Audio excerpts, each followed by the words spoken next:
ready to play now. Put me in the game now. I came here to prove it, I'm ready to do it, I can't be afraid now. Put me on the stage now, I'm ready to rage now. I feel like an animal stuck in a cage and I'm ready to break out. My time, none of you people can tell me to stop. This time, like the last time, you better get ready to race to the top. I'm ready to do this, show you what the truth is. I step on the field, it's time to get real, I'm feeling so ruthless. My time, none of you people can tell me to stop. Lower the lights down, hand over my crown, hand over my heart. I do this for my town, I do this for my crowd. So turn me up real loud. My time, none of you people can tell me to stop. Yeah, so what are you afraid of? Those feelings are made of. Get in the game, your moment of fame, show them what you made of. It's time that we stand up, it's time that we man up. For anyone asking who is the best, we putting our hands up.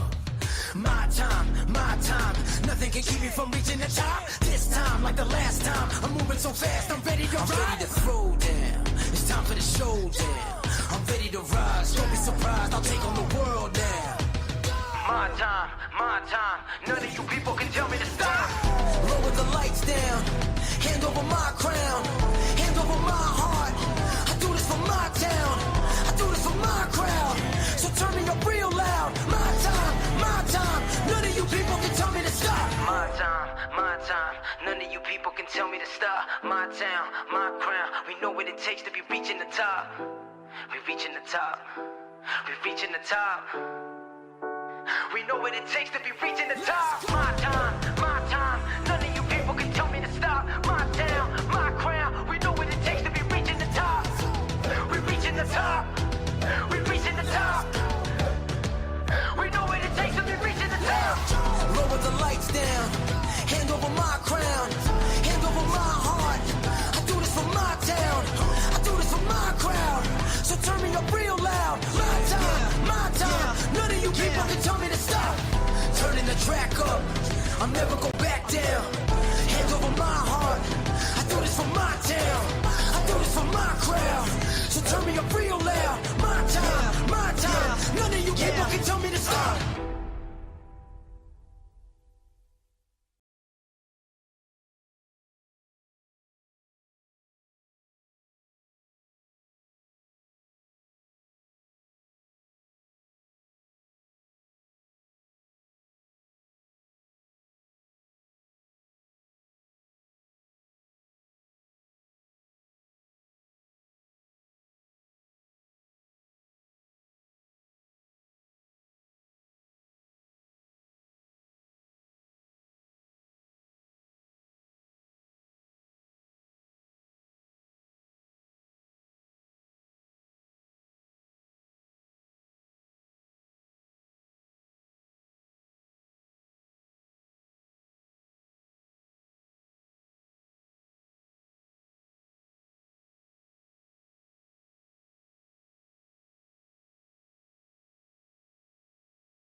We say good evening, sim racing fans, and welcome to round number 3.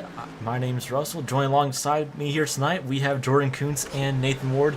Now, Jordan, you're not going to be in here for too long, but compared to Nashville, how would you say the overall result for that was, in your opinion, coming into Iowa for 230 laps compared to 150?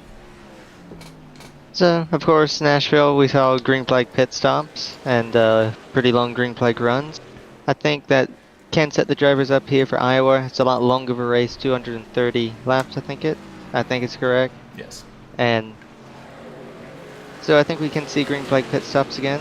Drivers have gotten to know each other really well from last race. They've proven they can race clean. Be interesting to see how that shapes strategy, shapes how drivers get into the right mindset for the race. And maybe shapes how they drive to start off the race, saving tires for a longer run and trying to stretch out a stint as long as possible.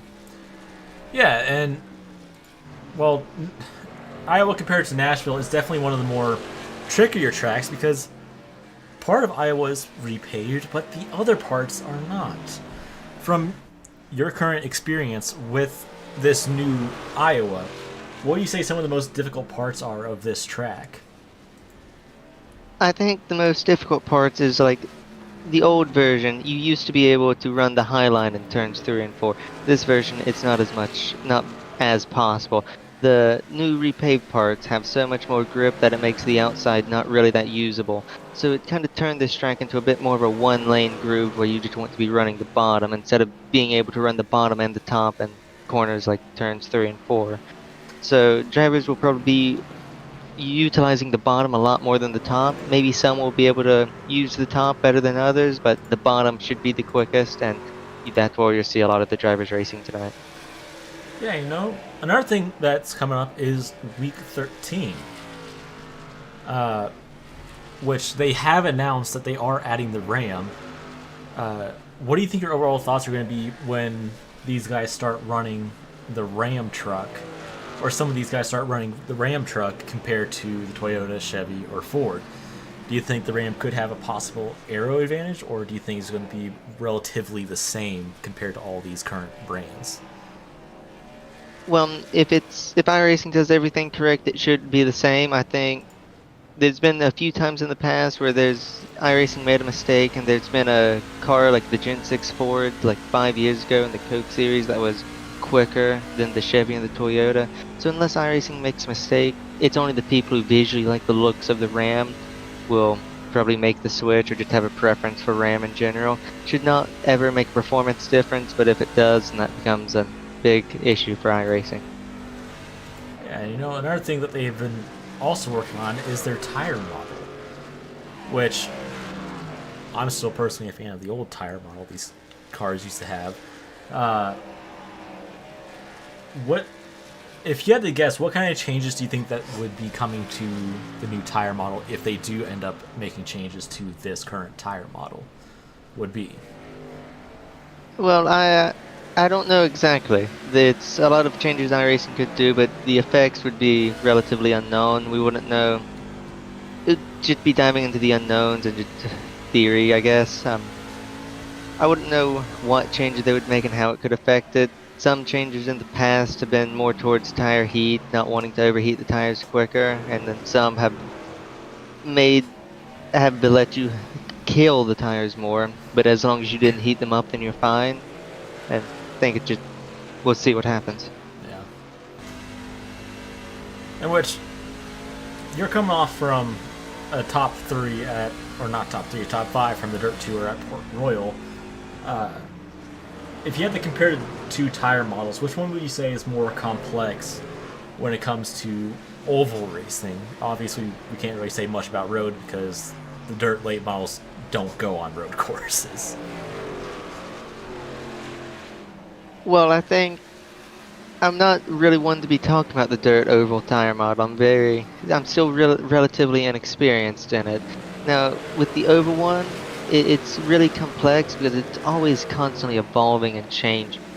I've been on iRacing for like 6 years, and it is completely different to what it used to be. Especially whenever they made a change like a year ago to where made the tires, you couldn't really judge it as much. It used to be maybe like a year ago in oval racing you could take it easier and that would save tires, but now it seems like you're able to push it more, and as long as you aren't heating them up, then it saves tires.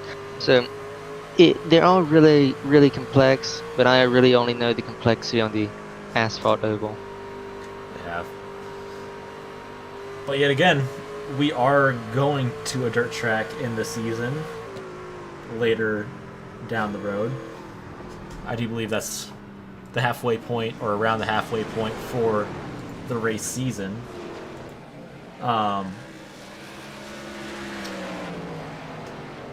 Wait, 230 laps tonight at Iowa? It's going to be a long race, and hopefully we see those green flag runs like we did at Nashville. to where it allows the green flag pit stops to happen.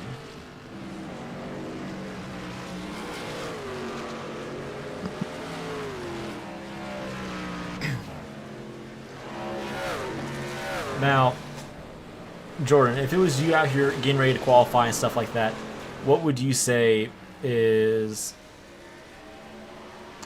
the best line to run for a qualifying lap here at Iowa, since they just got the new repave on partial or some of the track compared to the old Iowa where it was high line dominant in 3 and 4, but it was low line dominant in 1 and 2?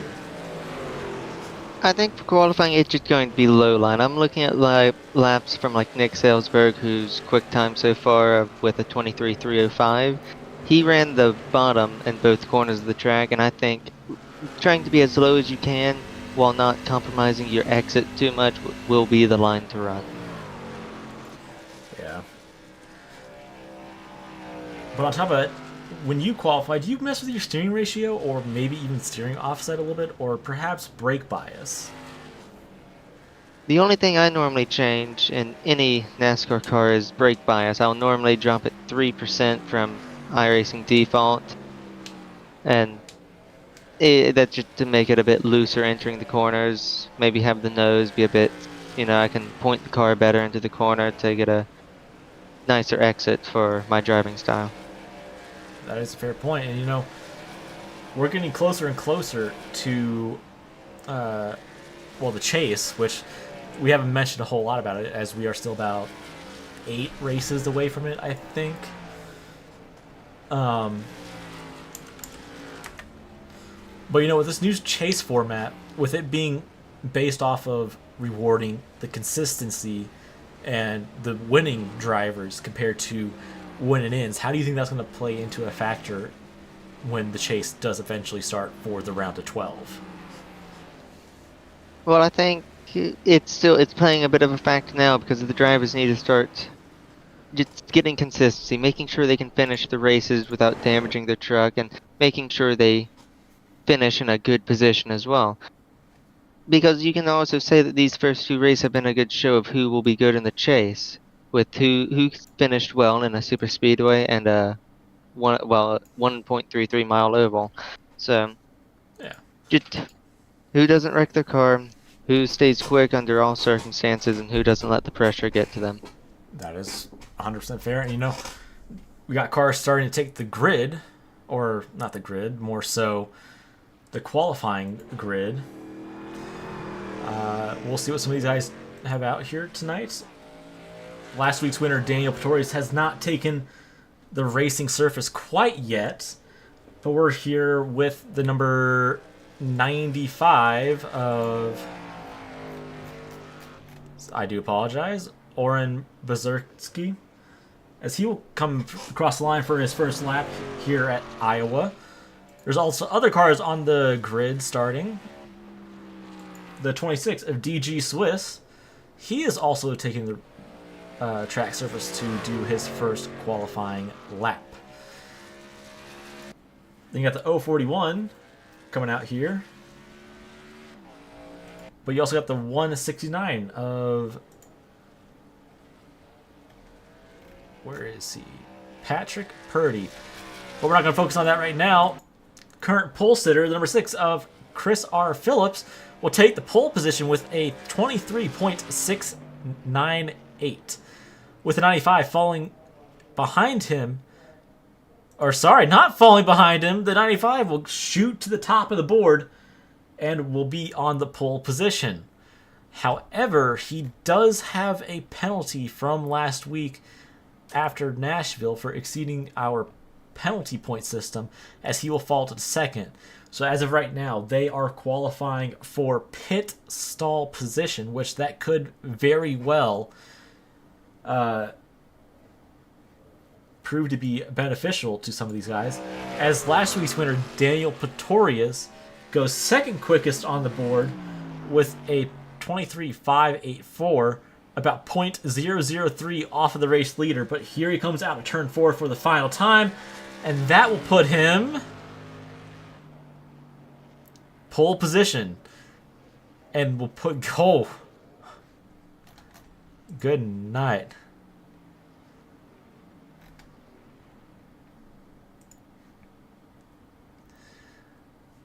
That's going to give him a strong lead going into this event, as the 92 of Lucas Edwards will remain second quickest and be about 0.104 off of Daniel Pretorius' lap time. Nathan Ward is currently not in the booth with me here, but he will be joining us back in the booth at some point tonight for the coverage here at Iowa Speedway for round 3 of the Bonehead Racing Rookie Series. So far, 24 cars have qualified. The 98 is currently sitting in 10th position right now. So we have a total of 25 cars that have now officially qualified for the event. With about a minute and a half, about a minute and a half remaining in the session. Those are your top 5 on the top board. The 3 of Pretorius, 88 of Anasogak, the 92 of Edwards, the 98 of Roberge, and the 62 of Creech. Anthony Lane is on the racing surface for his final run.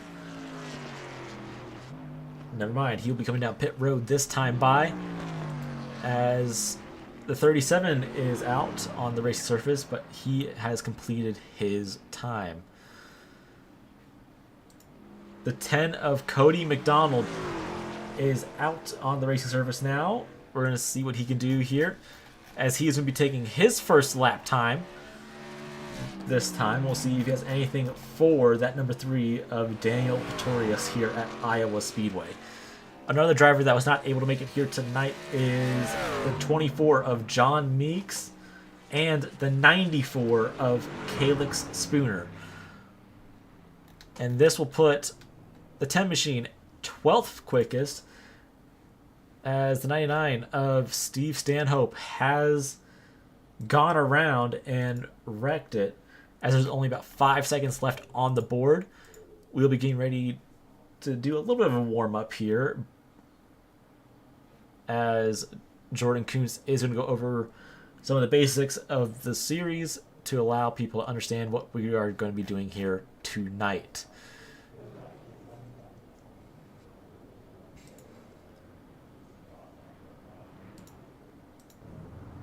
Oop.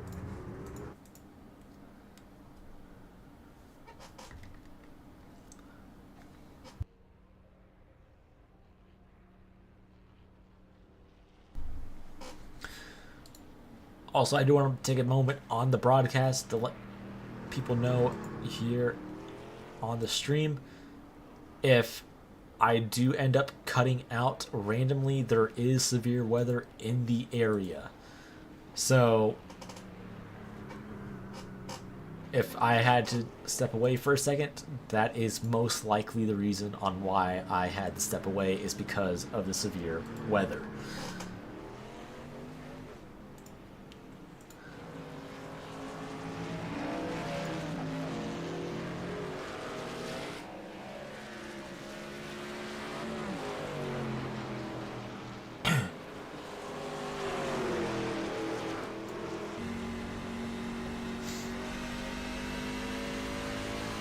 Some people are getting some extra practice in here that did not manage to get that practice. So adding extra practice would help for some of these guys, as this track is going to be a little bit looser than some people would like it to be.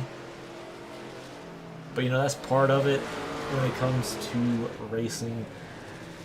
Sometimes you guys hit up that really does rule and work, and then you got other setups that are just looser than all heck.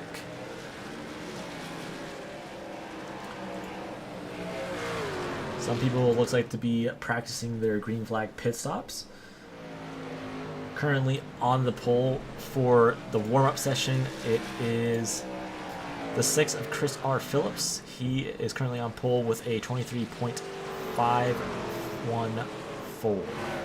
About a half second on the second place person, but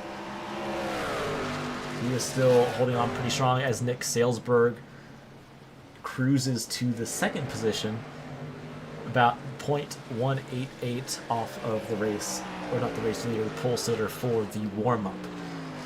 Once again, this is not qualifying, so this will not count towards your starting position going into the race for 230 laps.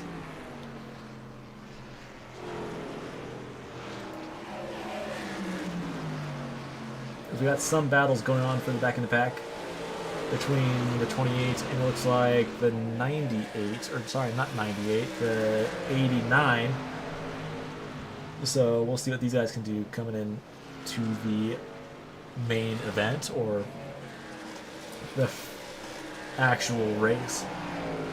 As we got about 5 laps or so before these guys are going to be called into pit road to get ready for 230 laps.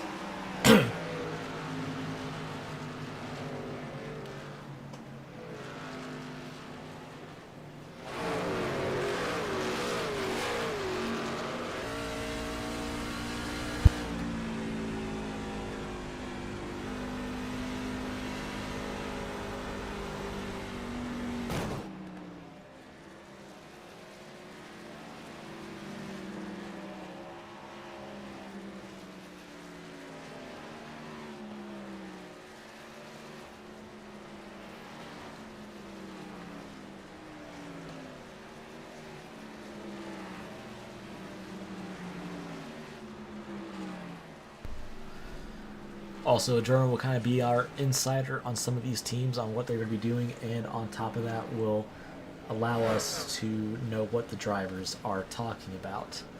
As the 25 has gone behind the pit wall somehow. That is definitely one of the more interesting ones.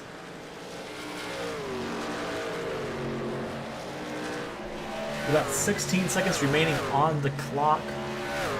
We'll be getting ready to start our starting grid here tonight, as there are some drivers that do have some penalties that will be receiving the end of line penalty. So checker flag comes out and these guys are going to get started, or getting ready to get gridded up for the main event, as the track is starting to cool down and it'll be bringing on more grip for the most part.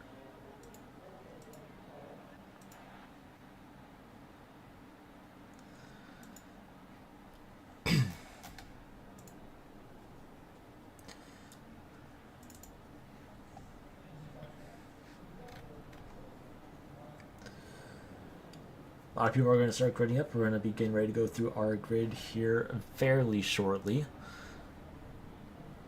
We already got 2 people in the comments cheering on the 99 and the 33. For those that are wondering where your driver is starting, I will be able to get that to you here in a second. The 33 is starting in 24th position, and the 99 will be starting in 35th.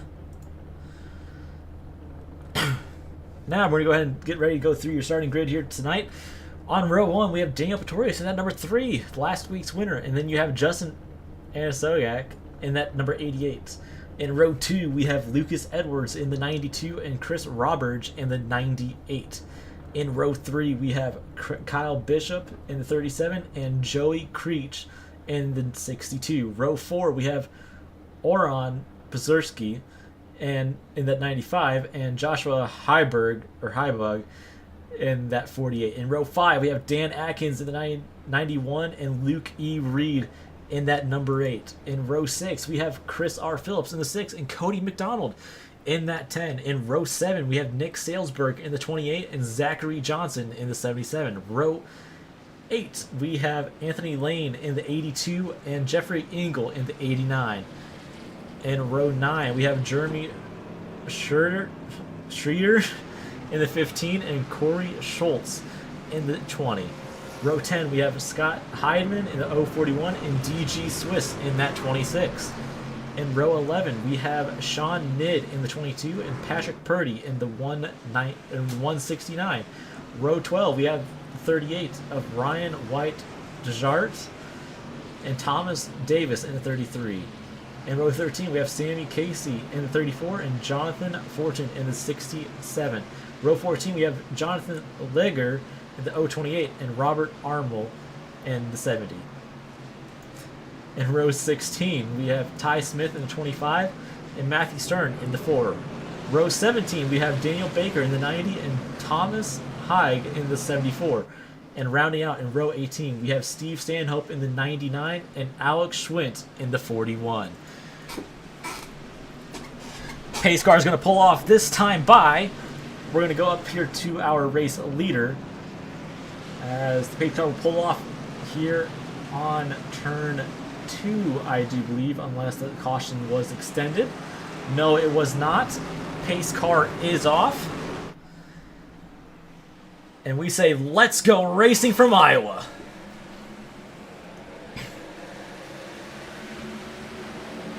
Not a great start for that number 3 truck on the inside lane, but now everybody seems to be spreading out a little bit as the 3 will get the run off of turn 4. Going into turn 2, going into 3, and he will come back around to lead lap number 1 here at Iowa as caution flag waves for the first time here tonight. I do believe I have an idea on who brought the caution out. I do believe it was... Ooh, it was not the 22. It was further back in the pack between... I think that might have been the 028. As soon as I can find him on my relative.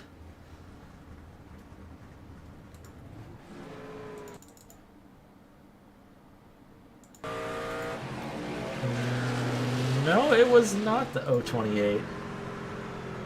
I'm not quite sure who that was. It was a Toyota on the outside.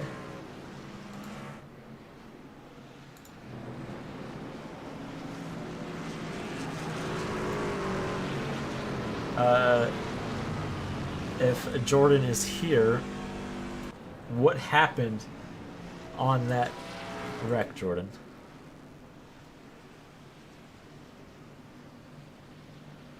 So what happened, it looks like the 25 got a really good run exiting turn 2. Tried to take it 3 wide on the 169 and 34. Kind of stuck his nose into a place where it shouldn't have been and just spun 34 out in front of the field. Well, I mean, to be fair, this is a very long race, and that was, to me, that looked like a pretty aggressive move going into turn 3 that could have most likely been easily avoided, for sure. A very avoidable crash. Hopefully this doesn't become a theme for the night, but hopefully they learn from their mistakes early on and this doesn't happen again. Well, that's right. And you know, last week we saw an early wreck right off the bat, and we had some pretty good green flag runs after that.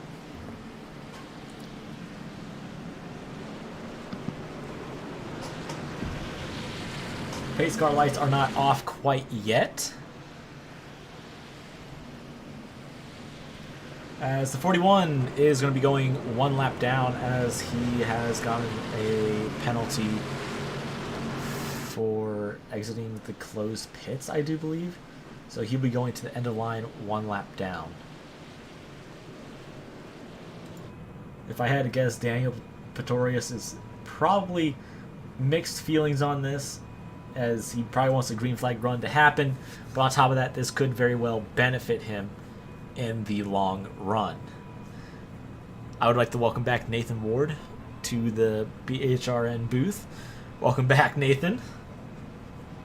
I was rudely interrupted, so that's why I wasn't here for the first 4 laps out of 230. Oh my goodness.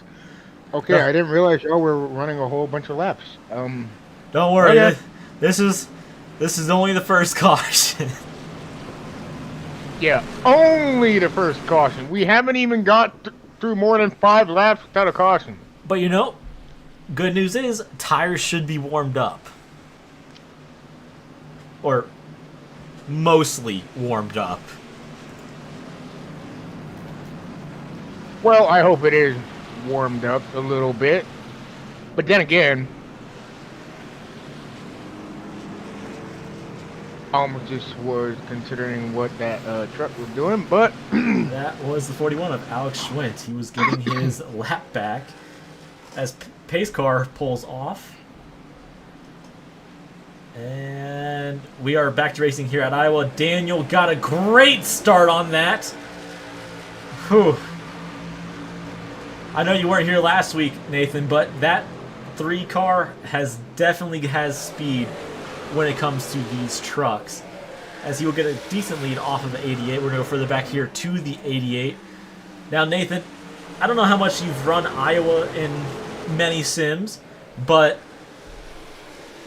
heck, have you ever experienced a track so odd where there's a fresh part of the track and then there's old?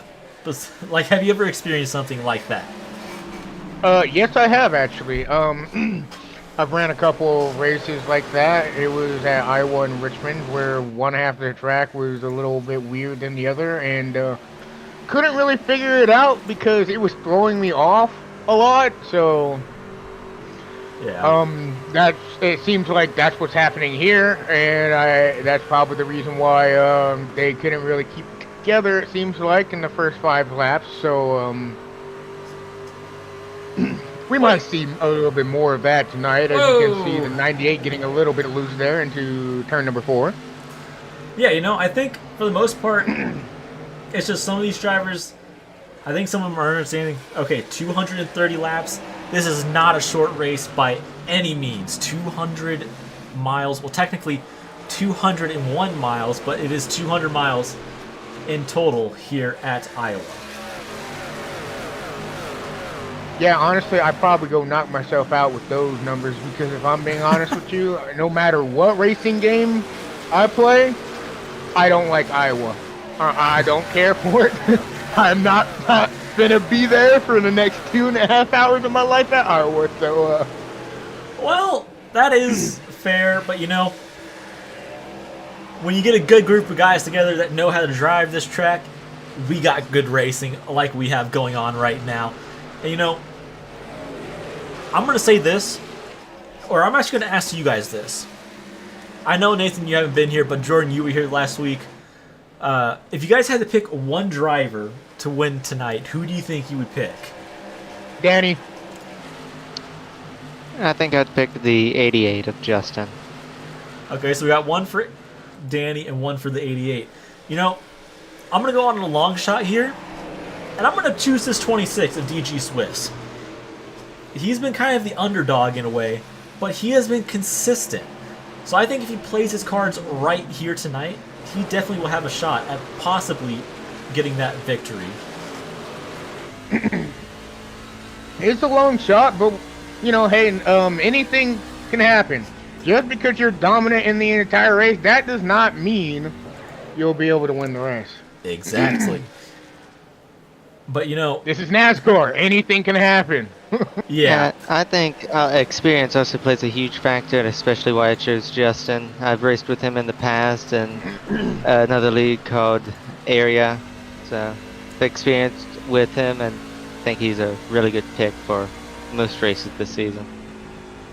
Yeah, you know, to me, I think as long as your last name doesn't start with Kuntz, you can have a little fun with this. No, not trying to be rude to you, Jordan, but my man, you dominate just as good as Mason Orendorff. Yeah, I was going to say, if you put Jordan out there, he's long gone. Just say goodbye. S92 got a little bit of a lick on the outside wall. That wasn't too awful.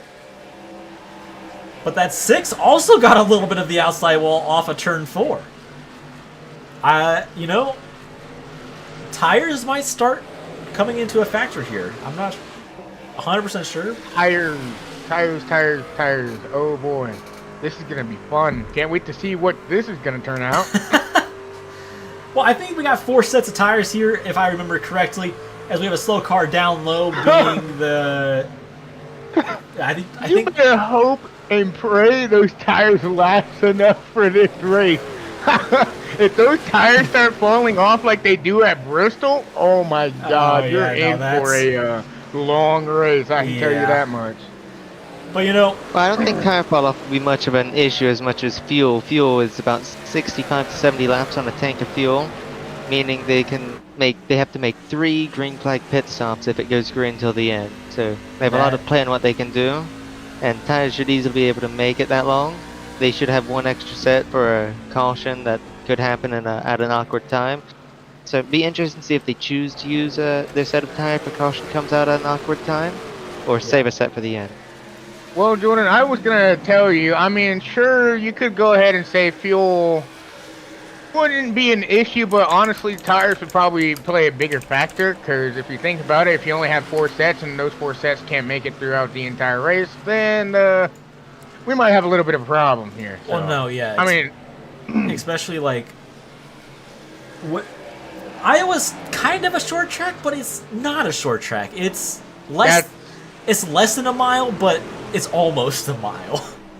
That's the reason why I don't handle this track very well, is because this track throws me off so much whenever I'm usually racing on it. So if you can somehow manage to do really well at Iowa, congrats to you, because I cannot sometimes. I just never really had very good luck at this track. So You know, I'm gonna say this: we do have 1 comment in the stream that says the 98 is their pick. Oh, the 98 is their pick? Huh. I mean, they are in 5th, so it is possible. And he did finish top 3 last week, so, you know, I don't know if we count him out just yet. But once again, I don't think you can count anybody out just yet. We're still in 22 laps out of 230. Come on. that is for sure. And, you know, going into next week will be Chicagoland. I think this could definitely set a picture of going into next week. And as the 99 will go another lap down, going 2 laps down, as the 4 is now coming out of pit lane 20 laps down. Whew. Jordan, that's not you racing in the 99 tonight, is it? Going a whole lap down there, huh? No, that's Jordan's. .exe. No, hold there on. You go. That's if I didn't have grip hacks. No, that's God, that's Jordan's North Korean cousin. If we're gonna do something like the stick. Oh my Well, we can God. talk about the 99 this race. There's a battle for the lead. The 88's looking to the inside of Daniel Pretorius in turn 1 and 2, and he looks like he's going to take the lead out of turn 2 on sir. lap 25. Well, you know, maybe Daniel is trying to save a little bit and is letting that 88 by, but here comes the 6 to the rear bumper of that number 3. That 6 is definitely looking around a little bit on that 3's rear bumper, but it looks like Daniel might be running the mid to low lane, which I'm not 100% sure if that will save tires, as Daniel blinks out there a few times, running that Red Bull Mobile 1 paint scheme. Yeah, it looks like the 6 is going to look to the inside a little bit as the 6 gets loose off of turn 4. And he's going to get to the inside of Daniel Pretorius, and that might get him 2nd place off of Daniel here in the next few laps. I mean, I would probably also play it smart here as well. I wouldn't be surprised if Daniel is, you know, saving. I mean, you kind of want to do that, so that way you can be able to go throughout the entire race for a long run. And, you know, I mean, the strategy could play pretty well if you know what you're doing. It could still end up managing to let you get into first at the end of the race. So we'll see what Daniel has in store with this nice strategy that he's Yeah, you know, that could be very well. That could be a very good strategy. As we're going to go back here to the 28 of Nick Salesburg, as he's accompanied by the 91 of Dan Atkins and the 37 of Kyle Bishop. We're going to go on board with Nick here for a second, just see how he's doing. And you know, one thing I like seeing is how every driver has their own line to run here at Iowa, to where they can find, okay, this line works best for me. Or maybe the high line works best for me. But, you know, as you said, Jordan, the high line in 3 and 4 is not much of a factor anymore compared to what it was before the repave. Yeah, and I think you're definitely seeing that. Cars are maybe using the middle, but the line before the repave was the wall, or really close to it. That lane right below the wall was a really quick line. It was my preferred line for trying to put out quick laps. But even though that was good for setting quick laps, the inside is always going to be the best place to save tires, especially at a track like Iowa with the repave it has. You know, when they did this, Jordan, were you a little bit heartbroken when they took away your racing line? Well, I was more heartbroken that it changed the whole dynamic of this track. Before the repave, I had Iowa figured out, especially in the O'Reilly cars, that this track was always one of my strongest tracks, and now it's a very different track. It's a lot quicker through the corners with the repave, and a lot more. It's a bit harder to drive as well. Yeah. So you gotta come into it with a new mindset and almost like a new style for driving Iowa now. Hey, Jordan. We just had someone in the BHRN chat saying Michael Blessings is my hero. Dang, that's funny. Well, the champion. From Mason 7503. I wonder who that is. If I had to take a wild guess, is that you, Mason Orendorff? I think it is. Well, you know, one thing I do want to say about the Dirt Tour right now, for those that are not familiar with the Dirt Tour, that is our third main series. Right now, Mason Orendorff has about a 20 gap lead on Michael Blessing, I do believe. But, you know, if you guys haven't seen that, I do recommend you guys checking that out, because there's great battles in that series. And, you know, that show is put on by Jordan Kuntz. And, you know, he does a great job with the Dirt Tour. But back here to the trucks on Iowa, the 91 has made the pass for 5th, passing the number 98 of Chris Roberge, as Chris is going to have a little bit of company of the 28 of Nick Salesburg on that inside lane, but it looks like he will have the run off of turn 2. So, you know, Jordan, maybe there still is something with that outside lane, but perhaps in 1 and 2 now instead of 3 and 4.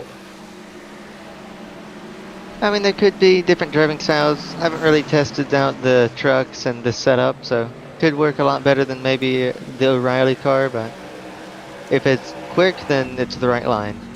Yeah, you know, I don't know what this 88 has found, but he's kind of gone. He's about a second away from Danny now. But once again, Daniel Pretorius last week won it on a pit strategy. But this 88 was also up front last week until he got caught up in a late race wreck. So, you know, I think pretty much right now, this 88 has the lines figured out. As we're going to go look for some action here on the track.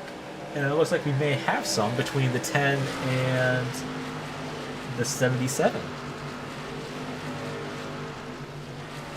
The 10 looks like you might have some company with the 99, as the 99 will go high to let the faster traffic go by. So once again, props to that 99 for being respectful about this. So we're going to go to our good old gearbox camera, as the 99 has fallen in line with the 77, but there goes the 99 back on the outside lane, allowing the 77 to go by on the inside.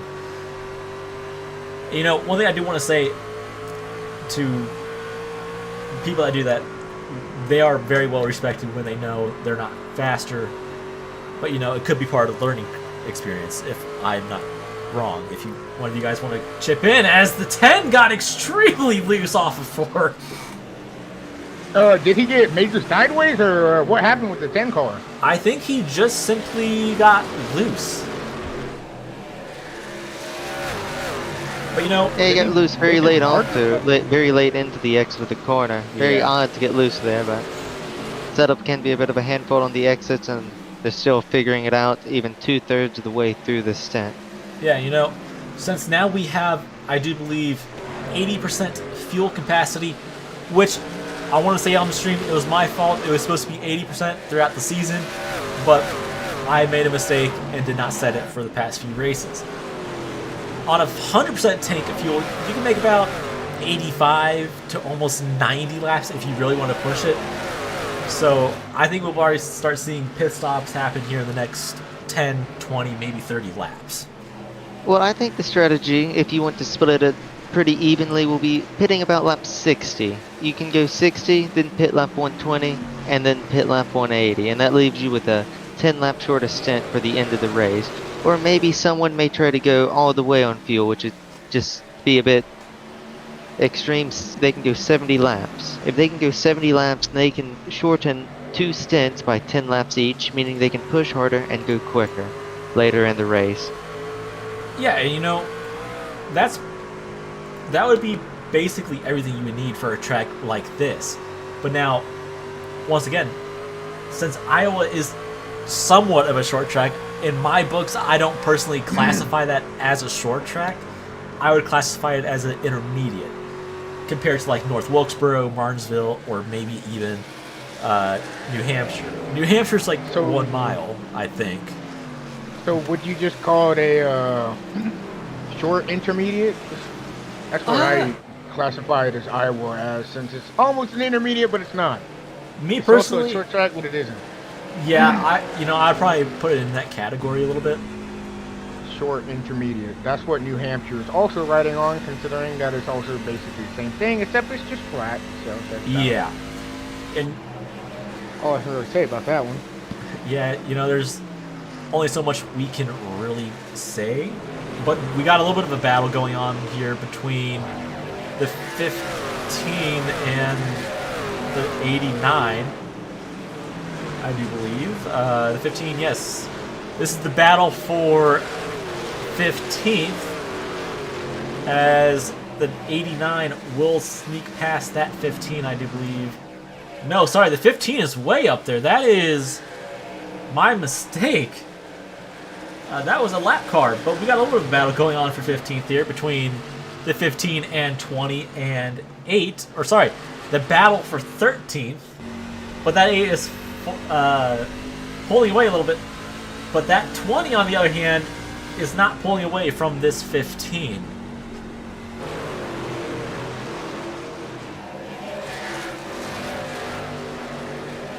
You know, it looks like maybe some of these lines, it looks like the middle line from the bottom might be one of the more dominant lines here at Iowa. Because you can see cars get a little bit better run on that middle line compared to the low line. But yet again, that could very well just be old tires. What would you guys think on that part? Honestly, I think the middle line might become the preferred lane if the tires start falling off a little bit more, because you'll be able to get the car to rotate just a little bit better than you can if you were on the very bottom of the track, of course. So. Yeah. What do you think about that one, Jordan? I think it's bottom. You're trying to wrap the white line as much as possible. Exactly what the 88 is doing. Going the shortest way around the track, using the less amount of tires. If you can point the car into the corner and get it to turn and just wrap the white line, it's almost always going to be quicker and almost always going to save tires better than running a lane higher. Yeah, you know. Well, I mean, I guess you are right about that one. No, yeah, That could for still sure. very much work, so. But you know, But it is my favorite line, the bottom. one thing I'm finding interesting about this is, like, we see people running the bottom to second lane from the bottom. and then you got some people running right on the edge from the old quickest line that you used to like, Jordan, being the kind of high middle-ish line, if that's what you would call it. Well, it's the high line with the current groove, as high as you can really go without going onto the old pavement and losing all the grip that comes with the new pavement. Well, hey, as caution flag comes out, I am unsure what may have happened. Oh! As we have a big pile up. Oh, 77 just, oh, and a couple more trucks just ran right into each other. We're going to see what happened here. It was between the 91 and the 6.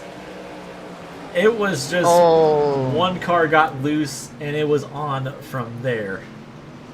Yeah, that's just a racing incident. There's not really much you could really do. The 6 car kind of got into the wall a little bit there, and looks like the 91 just ran into the back of him, and he tried to go under him, and ends up turning somebody. You know, I'm going to go on board with them to see what kind of happened here. Yeah, the 6 just got loose. 6 just loose. And then it was just... That just happens. Yeah. It was just on from there. Yep. Just racing. That's just racing for you. But my question is, what happened with this 77? Oh, he probably didn't react quick enough, it looks like. That's what I'm wondering. But now we got cars coming down pit lane, including the race leader. So it'll be interesting to see what happens here. Jordan, if this was you, would you be taking tires this time, or would you stay on the current sets you have? Well, it's a no-brainer. You take 4 sets of tires and fill it up with fuel. And you probably, this is about the time that I was thinking about pitting earlier in the race, so lines up with the strategy, and you'll probably see them on pit road at lap 120 now. I mean, obviously you don't want to go too early and take tires early, otherwise you probably end up using up all of your sets before the end of the race, but hey, anything goes.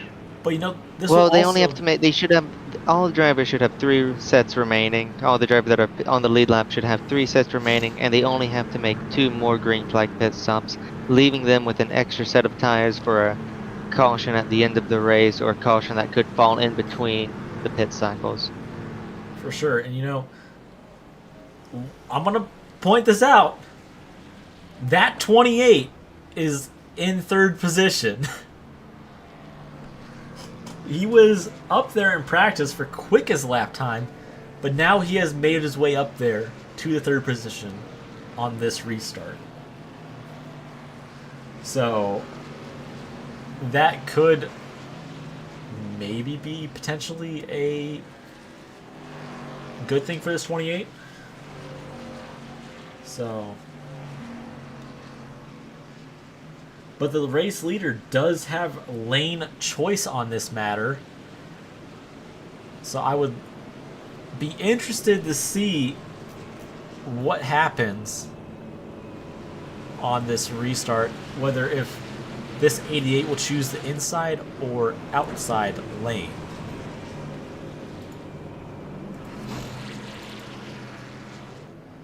Jordan, if this was you in this situation, what lane would you pick on this restart?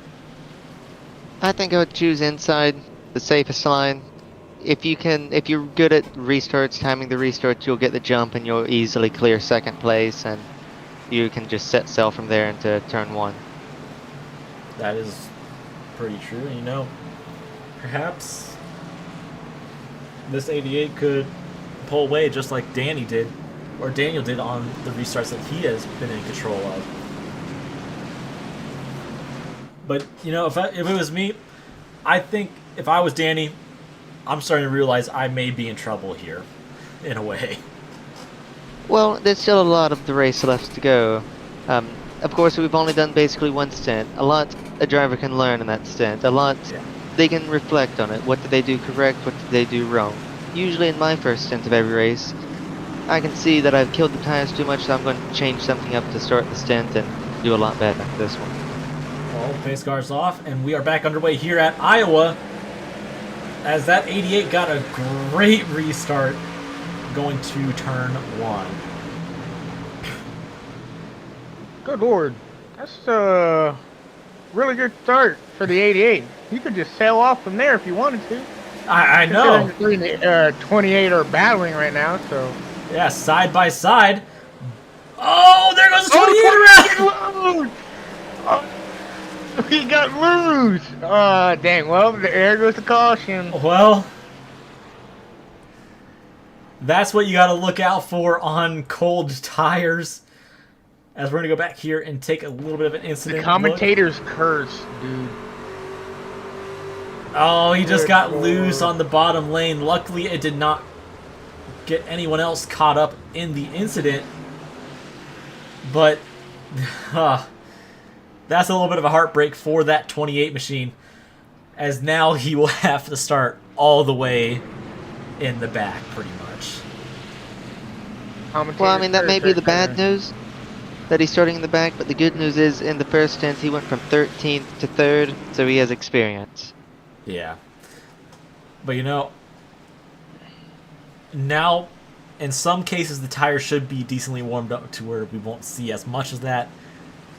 But once again, we're only 3 cautions in with 60 laps in, so that's roughly a caution every 20 laps or so if we were going off of this. But we have a total of... But I mean, Sorry, it's not all that bad just because of the timing of the caution. Just having one right, then back to back, it makes it seem a bit less bad. We had a long, basically 50-lap run. I think we can definitely see that happen very soon. No, yeah, you know, I think maybe with this next green flag or next restart, we will definitely see that, as some cars probably did get their lap back from this caution. And, you know, that's probably what some of these guys did want to see.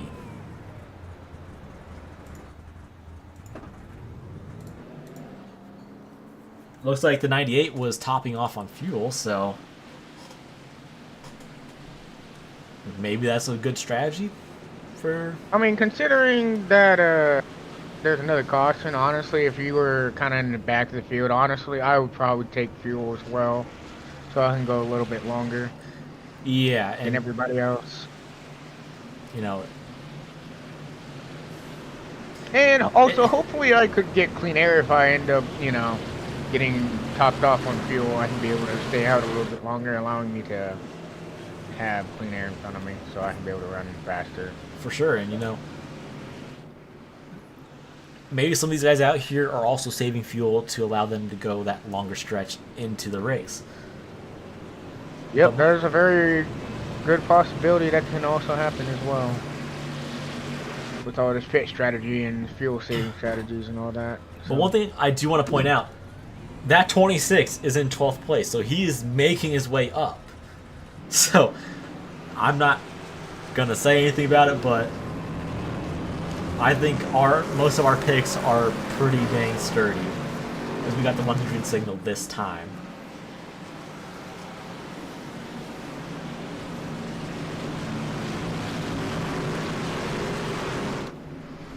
Honestly, been quite an interesting race. I can't wait to see how the rest of it actually turns out. Yeah, you know, we've seen single file, we've seen double file, and, you know, last week we saw 3 wide. At what track? What track was that? We were at Nashville last week. Oh, that usually does not work very well. Well, they made it work. Well, y'all are brave for making it 3 wide at Nashville, that's for sure then. Yeah, for sure. You know, pace car's pulling off, so we'll see what these guys can do. There goes pace car onto pit lane. Green flag comes back out once again as that 88 gets a great restart, coming back to the start-finish line. We're going to go further back here to the number 3 machine of Daniel Pretorius. He has the inside of the 62 of Creech, but he will get the run off of turn 2. Good lord, look at Daniel fly after that. Like, I mean, not only he almost just lost the position, but he has also gained it back, and now he's with the 88 again. Fresh tires. Oh, some people get into the wall. A little bit of contact in the outside wall. But you know, right now that battle for its 3rd between that 48 and the 62, that is going to be quite something. Or, no, yeah, they seem like they've single filed out a little bit. Well, Jesus. Yeah, I was gonna say good choice of words there, bud. At this point, I don't know what I'm saying half the time, given how many times I have stuttered, but we got a battle for 8th going on, or 7th going on, sorry, between Sounds this like 15 you need to and go 20. read a dang book, it seems like, because you keep forgetting how to even speak sometimes, man. Oh, hush. I mean, I got my moments too, but it's not as bad as yours. Like, come on. We had a few cars get loose off of 4, but it looks like they maintained that position. We got a bit of a battle going on for the 10th position between the 77, 89, and it looks like the 20 goes around. The 20. Keep it going. Keep it going. He kept it. He kept it. He kept it. Let's go. Well, we're no cautions, thankfully. Holy. You know, green kept it good. So. that's the weird thing about this setup. It can get loose at random points. Oh, 3 wide off of 4. As we got another car. Come on, yeah, come on, save it. Oh my God, y'all are actually really good at this. Holy. As the 99 gets really into the outside wall a little bit. Oh. Jordan, does it really get this loose at any point in time at this track? Last time we It ran can this, get or- really loose, especially off the exit of the corners.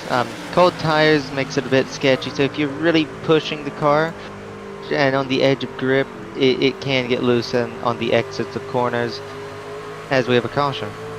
Oh, caution for what? Man, we cannot be like Fox, bruh. We can't do this. Like, oh, there's a truck down pit road. I'm trying to figure out what could have caused this caution. It was involving the 25 into turn 1. Okay, we'll go back and take a quick little look. Oh, Was hey, that what happened retaliation? there? Oh no, replay that. Let's see what happened to him. No, he just got on the brakes late. Yeah, I was gonna say, I think that's more of he got on the brakes a lot later than what that driver was trying to figure out, so kind of just ran into the back of him there. Oh, I thought this 88 was going down pit lane. If I was in the back, I would. You know, that's what Danny did at Nashville, I think. I think he pitted early under green flag pit stops, and then a late race caution came out, and that allowed him to go out front. But then all chaos broke loose towards the end of the race, but... I mean, still, that strategy could still work. I mean, obviously, you don't want to bank on a caution. You don't want to ever do that. But, like, that strategy could still very well play out, depending on how many laps you have left of the race and whatnot. So, For sure, and you know, it is very possible. we're only 72 laps into this race of I almost said 130, of 230. Russell, 230, not 100. Come on, get your head in the game, man. Sorry, I'm having that Jordan syndrome. Oh, really? Jordan, you be doing this sometimes? No. Are you sure about that? Well, when it comes to typing out long paragraphs or sentences, maybe, but You one of those slow ones, eh? But you Thinking know, way too long about the sentence instead of actually typing it out. well, Jordan isn't the only one that does that. I can struggle with words a good chunk of the time, but you know, I didn't take a nap today, but I may be slow with words. I'm not slow on the track. He got you there. I don't know about that one, Jordan. The Dirt Tour has been proving otherwise. Why don't y'all just go Go duke it faster out than at you, Iowa? Russell. Come on. I'm gonna say See, this. Russell, I know I may not be as fast like Mason, Michael Blessing, and whatever, but at least I know I'm faster than you. Not at the Chili Bowl. Oh, good lord, you two. Give each other room. Come on. Well, We're broadcasting here. pace car lights are out, but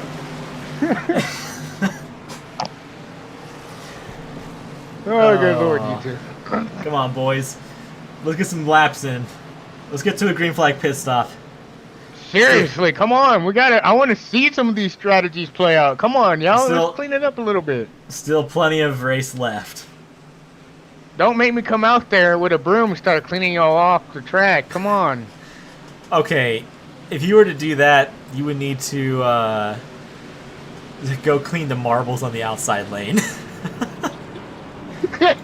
I'll probably do that, even though it's probably pointless, but hey, you know. Well, hey, F1 has a virtual safety car. We don't need that, okay? We'll just send our crew out there to sweep the track away anyways. Green flag comes out once again, and we're back underway here at Iowa. I don't know what it is about Daniel, but he kind of keeps bottling his restarts there. He just snoozes on the restarts. It's alright. I understand that. Sometimes you get it, sometimes you don't. It's just like a 50-50 chance sometimes. Yeah, especially when the leader goes at the time where you don't expect him to go. So Exactly. Hey, I don't blame him. With Iowa being this tricky and loose sometimes, there's not really a lot that you can do. But once again, these guys will probably be looking forward to get onto an intermediate of 1.5 miles going to Chicagoland next week. And then we're off to the 2-mile track in California. The one that no longer exists, Auto Club Speedway. As the 77 gets into the wall outside. Auto Club? Man, y'all are in for a treat. I actually really do like that track. I kind of actually wish NASCAR didn't get rid of it at all. But they did, so... Well, in my opinion, NASCAR is money hungry. But we're going to go back here to the 95, as we got a little bit of a battle going on back here for the 11th position. That 74 is looking to maybe make it 3 wide. I wouldn't be doing that personally, but, you know, if they want to go for it, just do it in a clean manner. That's all we ask. Well, I mean, if there's any indication... Oh, someone got into the wall a little bit there. I think it was the 98 who got into the wall. That did slow him down a little bit, but I'm pretty sure he's probably going to catch back up anyway. So, honestly, I don't think it's really hurt him a little bit, but, you know. Yeah. Well, hey, man, he's hauling back up to the front. Or back up here, so... You know, considering... Yeah, all things considered, that 98 is still pretty fast. Yeah, and I wouldn't say he's Jordan fast, but he's fast. I mean, even though he's not up there right now, he's still a very, very fast driver, obviously. Yeah. You can see the cars in front of him are actually battling for the cars. They got really close to each other. Good Lord. He is pretty fast, especially for 1100 I rating driver. So, but once again, you can't base everything off of I rating, because there have been multiple times where I have beat Jordan at certain tracks, but then Jordan's whooped my rear end at many, many tracks. And you also have to remember Nick Salzberg. He beat me at Texas a few seasons ago. With a photo finish. And I have like Whoa! 5 I rating. To the wall! Huge crash. Oh, Jesus Christ. Okay, well, yeah, that's... Collecting Nick Salzberg. We were just talking about Nick Salzberg. Oh, it looks like talking about him and he gets caught up in a wreck.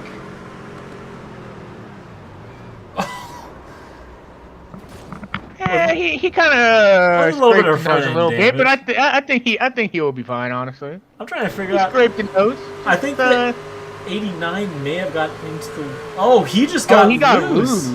He got loose into the 82. And then it just went downhill from there. He couldn't really do very Oh, much and anything. it collected up the 90 as well. Oh, I gotta feel bad. I feel bad for that 90. He just had nowhere to go. I mean, where did you want him to go? Well, you know, I don't know Not- if there really is anywhere that he could have gone. But we see the Without 62 wrecking coming down pit himself or lane. anyone else, so... Oh, Dan... Wait.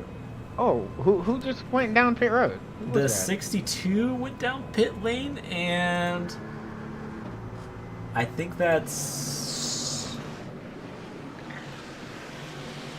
the 91 as well. The 91 got a little bit of front end damage. Nothing major, but you know, I think the 62 could be coming down pit lane to just take fuel. No, he is taking tires. That's maybe a little bit early for that, but hey, you know, Well, I anything mean- goes. I mean, still. They have 4 sets of tires, so you know that could very well benefit that 62. We're 84 laps into the 230 lap event.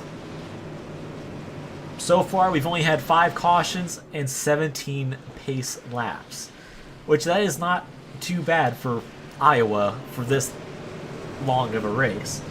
But once again, when we come to these short tracks, we kind of got to expect these things, that there will probably be a good handful of cautions. I mean, to be fair, it is called the Rookie Series, so mistakes are going to happen here. Yeah.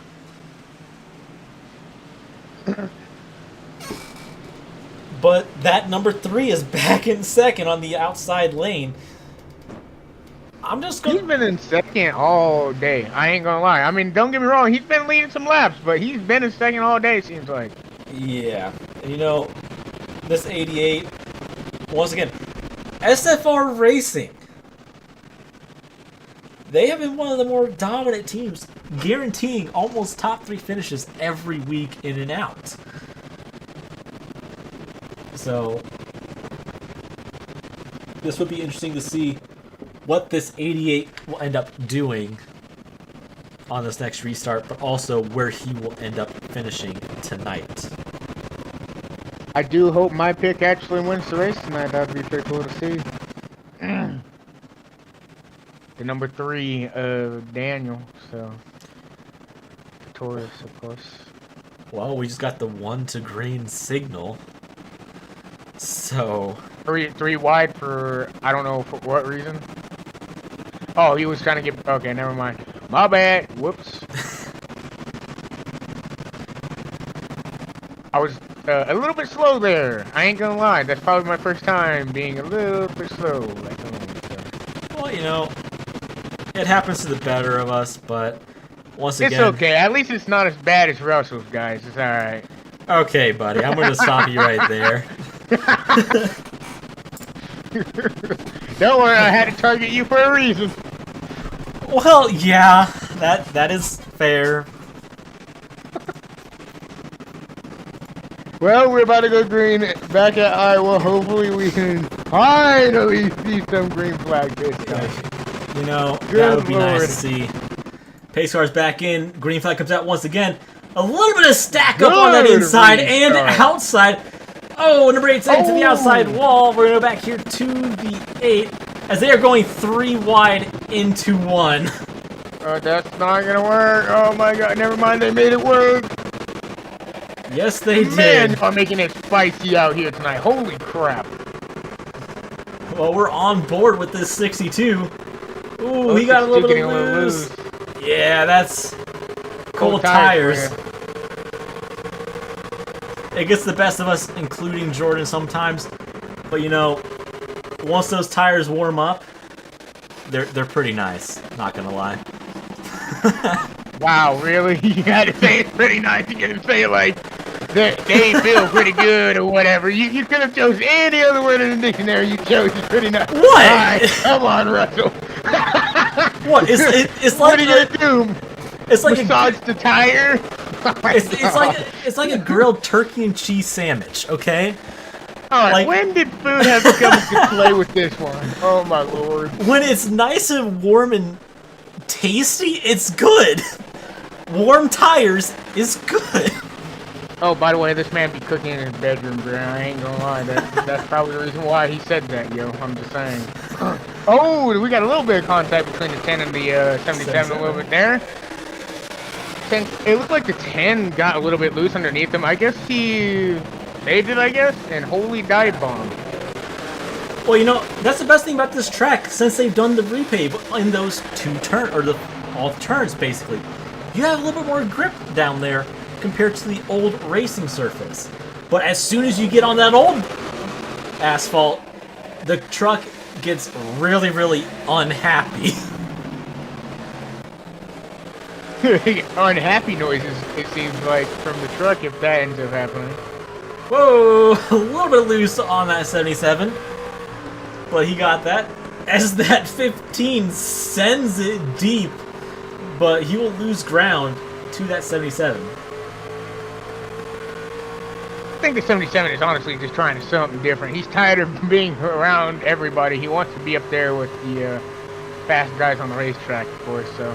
And, you know, I can't blame Fine. him. Like, when you're out front in the clean air, it's nice. But I'm going to go back here to Jordan real quick. Since the most recent caution flag, when do you think we might start seeing some green flag pit stops happening here at Iowa? I still think it's going to happen around the lap 120 to 130, but with the 62, he puts himself in a very interesting Whoa, position. 26! I think 62 is hoping for exactly what just about happened there. Or not just about happened, he's hoping that there isn't a caution. I think the 62 can have the possibility to save enough fuel to do the race on a one stop. Maybe I think he can go to around lap 155, but if he can make it to 160, then he can make it on one stop, one less pit stop than everyone else who will have to pit around the lap 135 area. But I think everybody will choose to pit around 120 to 125. But even then, if they did pit there, would they be able to make it to the end? No, they would have to make another pit stop. But that's exactly why the 62 hope this goes green. He has the potential to do this race on one less pit stop than the rest of the field. I mean, if that strategy works, he could lap the entire field. That strategy. Okay, one thing I do want to point out here, the gap this 88 has put on that number 3. He is 1.5 seconds ahead of Daniel Pretorius in that 3. I think on the caution, he's going to make the stint a bit shorter. It's still going to be the same lap-wise. Maybe he's still going to go 60 laps. But with all the cautions we've had in the stint, he has the ability to push harder and really eke out all the tire life before he makes the pit stop and changes tires. Yeah, you know, we can kind of see those new tires coming into play compared to those older tires as he is making his way around that 92. But you know, Jordan, will this be enough for this 62 to get back up there to possibly snag that lead away from that number 88 machine?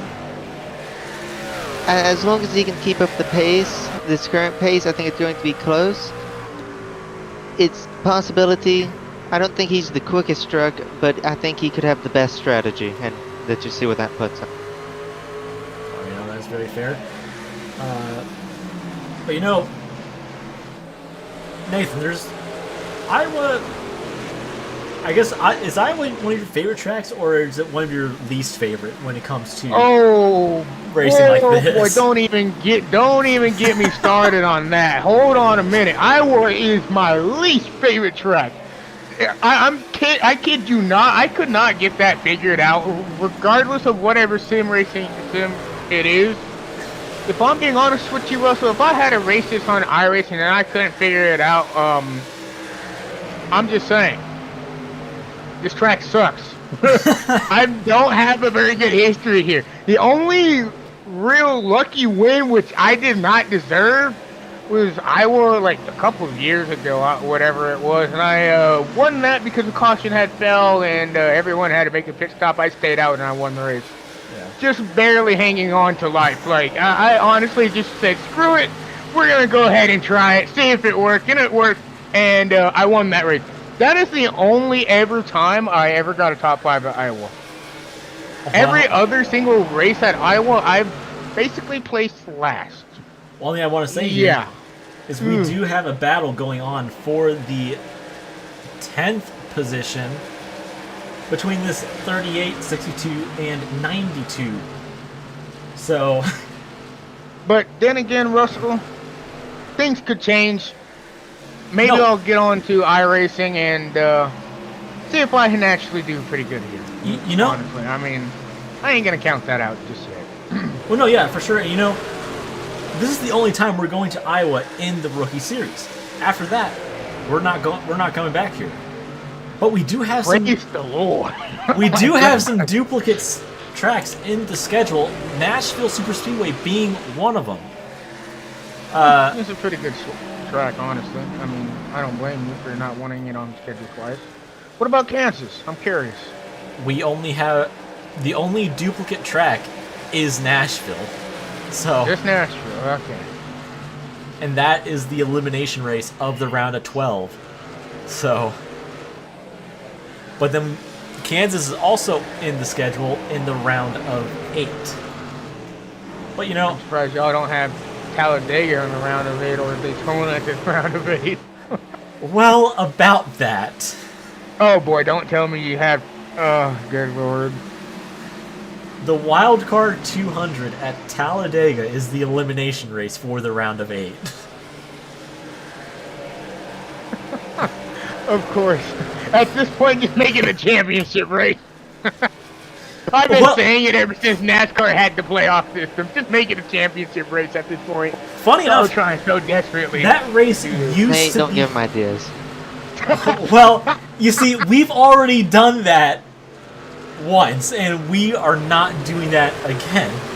Season 1 of the Bonehead Racing Rookie Series, we were at Daytona for the championship race. Wait, which version of Daytona was it? Was it 2008 or was it the newer one? It was 08, my man. Oh my god, of course it was the 08 one. That was It was- terrible. That's a terrible track. Why would you do that? It was Well- also in the old ARCA cars before Oh, they got that's updated. even, Well, you see, that's even worse. it wouldn't be the Bonehead Racing League if we didn't do something bonehead. Because we don't. I mean, because I guess Just we, like the Ah, race, 26 the hits All-Star the race. goal. ooh, 26 got a little loose. Well, okay, the Dirt Showdown at Wild West. We have to bring back the Bonehead into the Bonehead. Good lord. You know, I'm gonna say this. I guess you could call us the World Center of Boneheads. Don't get any ideas, Russell. We're not. We ain't finna go back to Daytona No, you know, for the championship, especially the old one. You know, as much as that was an entertaining race, I think I'm going to stick with either Atlanta or Homestead. And not The old Atlanta or new? not the old one. Or not the new one, the old one. Okay, I was about to say. I mean, don't forget, there's 2 different versions of Atlanta now. Yeah, So. but we do have a little bit of a... What happened to Kansas? Kansas... Oh yeah, Kansas was the championship race for this league for the past few seasons. I think it was for the past 3 seasons. I mean, that's a good championship race, to be honest. I mean, Oh, no, Kansas sorry. usually It was provides the good past racing. 2 seasons. But we saw this 26 get a little loose, and now he is defending the 13th position as he will lose it to that 91. We're going to go back up front here to the 88 just to check in and see how he's doing. He's gone, by the way, in case you can't tell. Yeah, there's Daniel Pretorius. As there's the gap. Oh my god. Almost 3 seconds back, yo. Okay, Jordan, Good be honest lord. with me here. Are you in that 88? No, but I do know that the 88 has been around in different leagues, including Area, which is a highly competitive league with a lot of Coke drivers. So he definitely has experience racing around very talented drivers. Yeah. we're going back here, further back into the pack, towards Nick Salesberg and the 38 of Ryan White. We also have the 91 of Dan Adkins.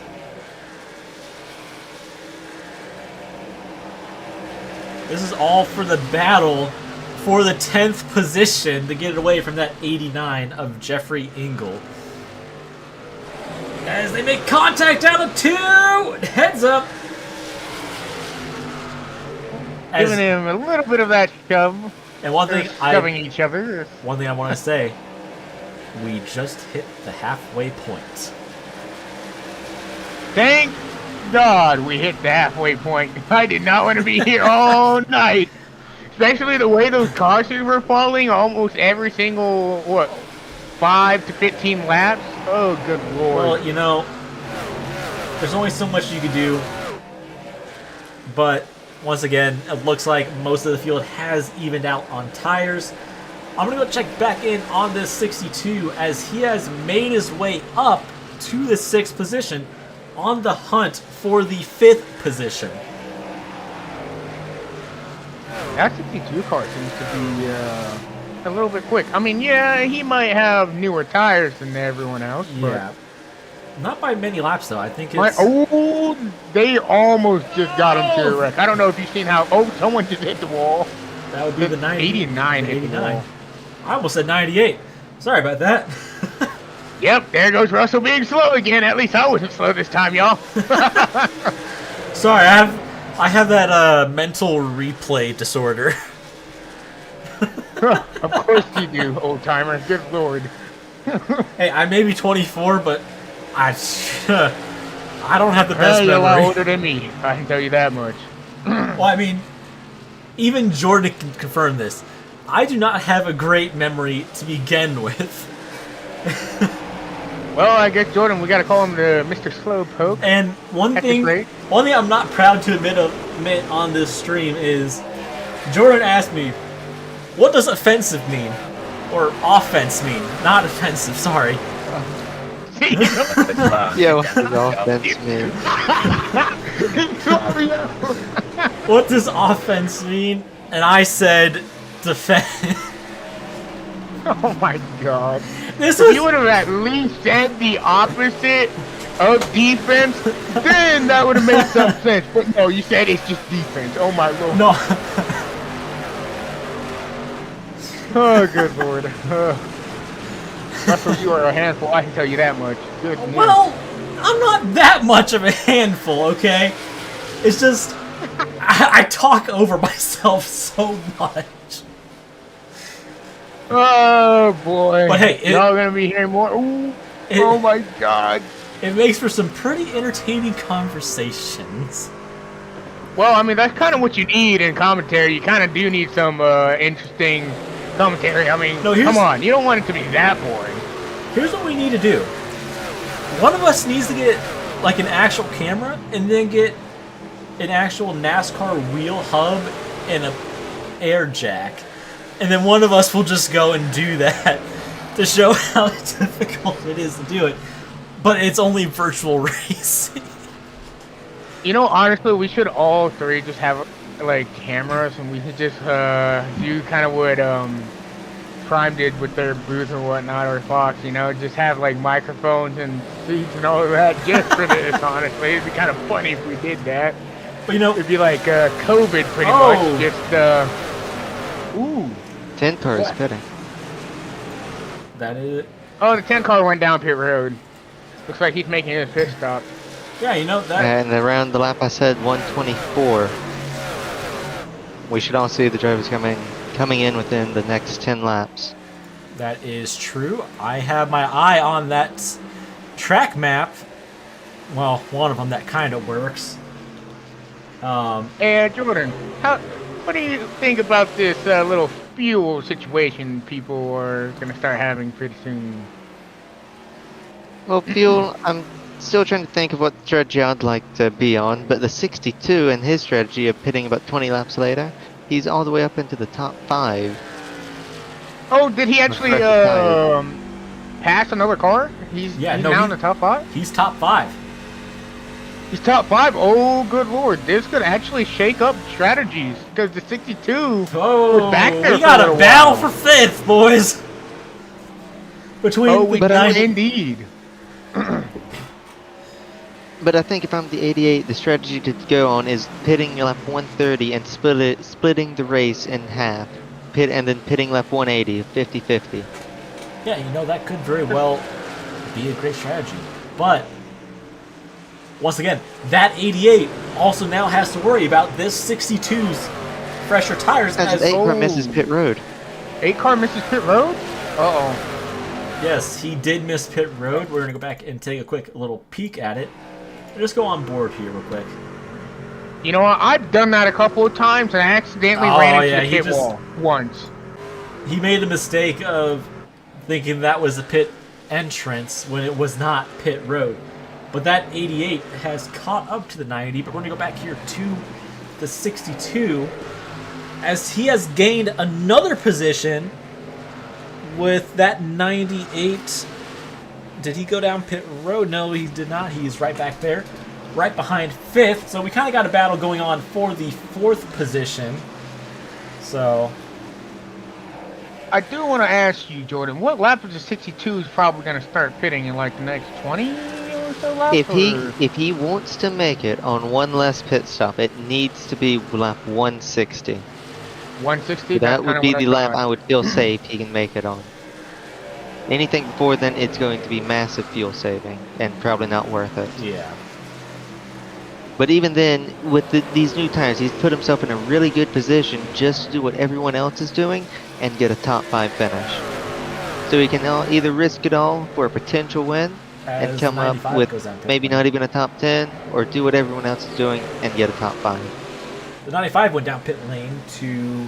Well, I mean, the First set. 62 car actually did a really, really good job out here tonight. I mean, dude, he was in the mid pack and in the back of the field. Look at him. He's in the top 5. Yeah, you know, one thing I want to say is maybe this is where that 88 could get a little concerned, because it looks like if you are the race leader, you can put the field down about 2 laps during a green flag pit stop. So I'm just wondering, will that 62 come down before that lap 60 mark, like you were saying, Jordan? Or if he's going to stay out for as long as he can? I think it depends on how risky he wants to be. He can either go for the win, do a 1-stop, or he can just stay where he is, follow the leader, and get a top 5 and call it a night. You know, that would definitely help I mean, him. that might be the more safer option. Just But saying. it could also help him in points. As Danny is going to be pitting this lap. We'll go on board with number 3. And the 37. Second and third. Oh, there you go. That's what it's like to enter a pit lane at Iowa. 4th place also pitting. So, now this is making me wonder, is that 88 going to be coming down pit lane? He has a Yes, few laps of he's buffer coming that down. he can cover it off, but he is. Ooh, he's going to come in a little hot. So, that Makes it down. should put this 62 in the race lead, as that 88 has a long way down pit lane to get to his pit stall. And yes, that Race leader. will put the 62 in the race lead. Oh, he's going to start lapping people, too, as they're coming out of pit road. Yes, He's going to lap people, but they're just going to be so much quicker. that is true. They'll get their laps back I'm just wondering, easily. when is this 88 going to start going? Yes, there he goes. And there's the 62. He just lapped him. Former race leader is now 1 lap down. As is that the what number is that? Not sure. New tires are about 1 to 1.5 seconds quicker. That is true, but yet again, the 62 could very well have those fresh set tires still, to where he didn't use them all that much. but I would still keep my eye out for that 88.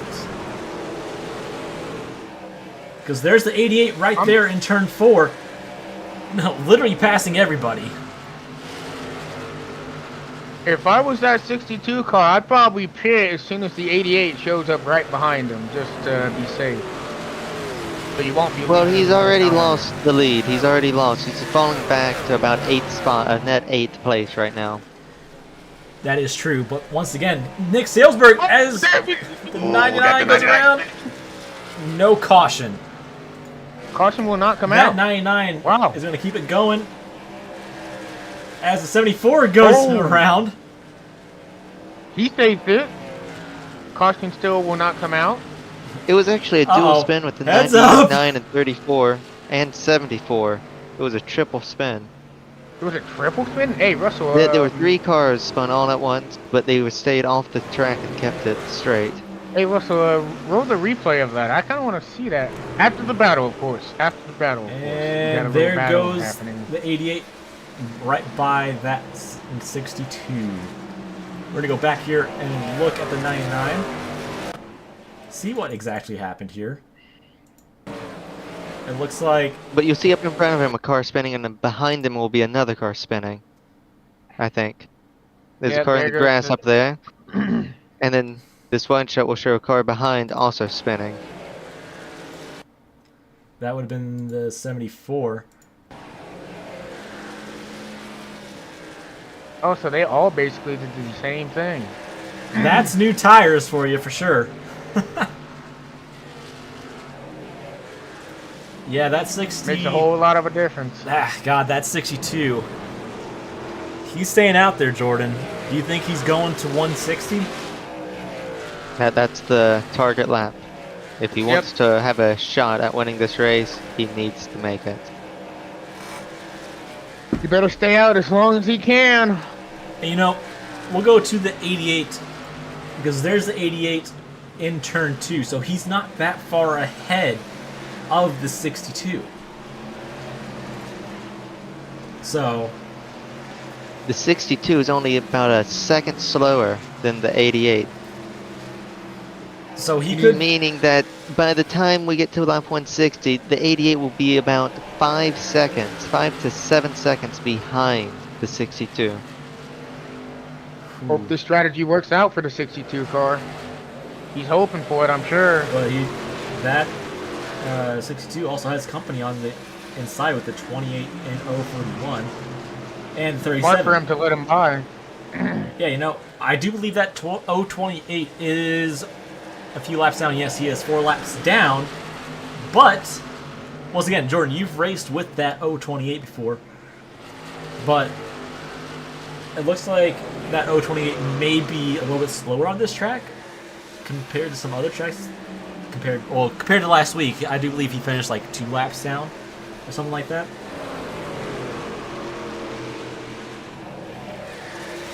But one thing I do want to say, Daniel Pretorius is right there on the rear bumper of that 62.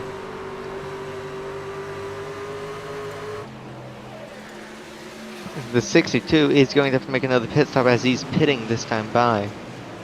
There he goes. I don't know if that was the answer he wanted Well, you know, at all. I think it could have been very well the answer he wanted, but that will give the 33 the race lead. But for how long, we do not know, because that 88 is gaining rapidly on that 33.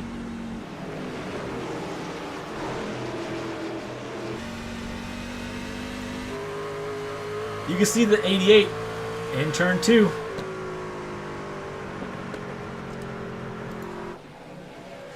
That 88 is slowly but surely catching him. Yeah, that...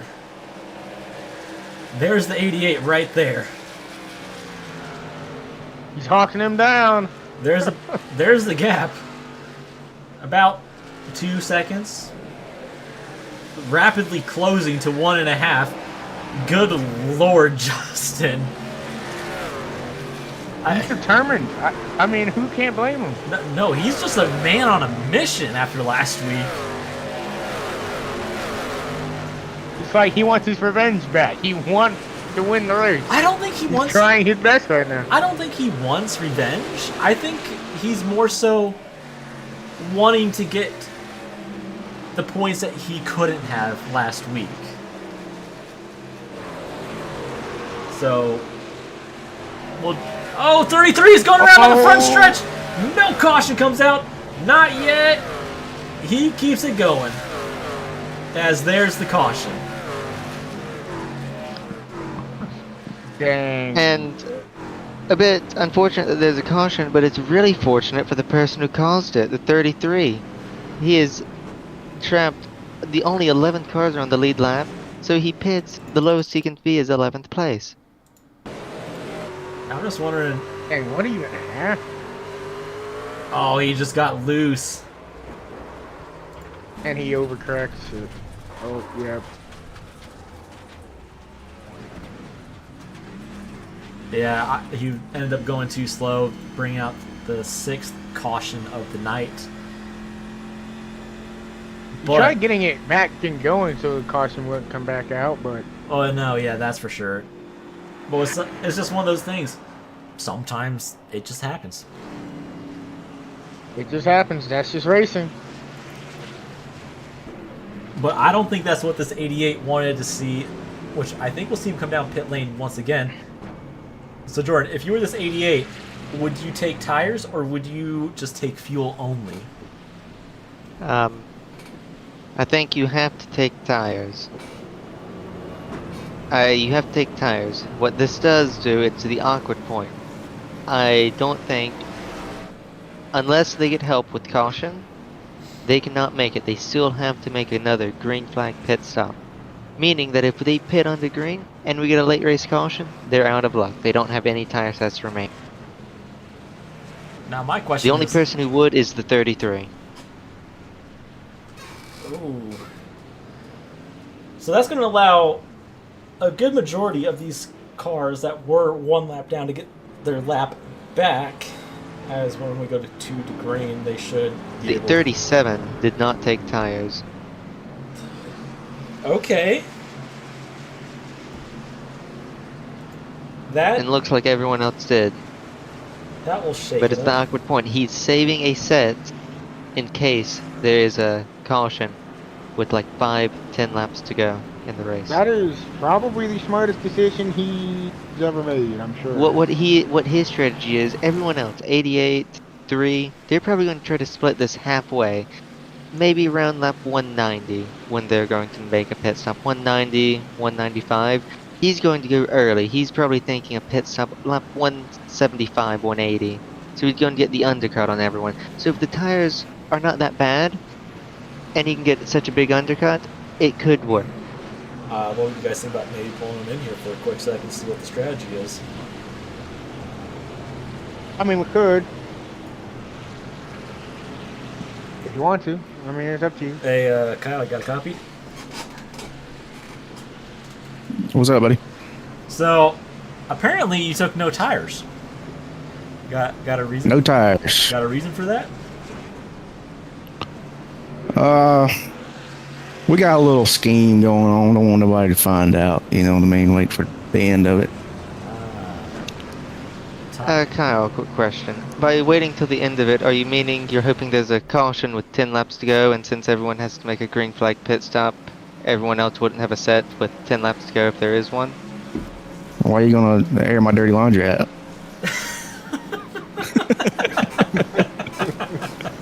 All right, Good. we're gonna let you go here so you can focus on this restart. All right, buddy. Good luck. Appreciate it. Oh, I just cut Dang, him. you like cut him off. and also- I just cut him off. Sorry. And not only that, why did it sound like you were holding him at gunpoint when you That's what you have questioned him to do about to his get tires, dude? knowledge. There was another option to where he accidentally took a set of tires earlier in another caution and ran out. All right, base card's off. Well, I mean, it So still can work either way. forcing an so- option onto him. Green flag comes out once again. That 98 brings him back to the green flag. He gets a decent start. But how long is that going to last out front compared to that 88, 3, and Danny is 37? sending it. Danny is sending it. He's making it happen. He's making it work. He's giving it a little sniff, but I don't think that 3 car is going to really try pushing it too hard, as these tires are still relatively cold.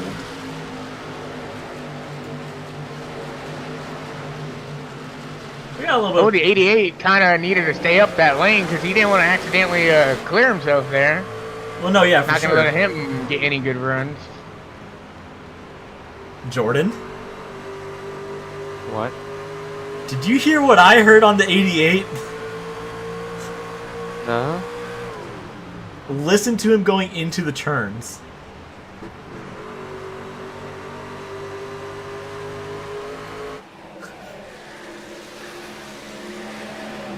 That 88. He's shutting the. He's either he's clutching it in, not turning Yeah. off the car, as Danny gets really loose there. But for the first time here So tonight, he's trying something. I'm going to do us all a favor. We're going to step away from the mic and let the trucks do the talking for us. And we'll be back in a few laps. So enjoy the Crank It Up.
Alright, that's going to conclude the first Crank It Up of the night.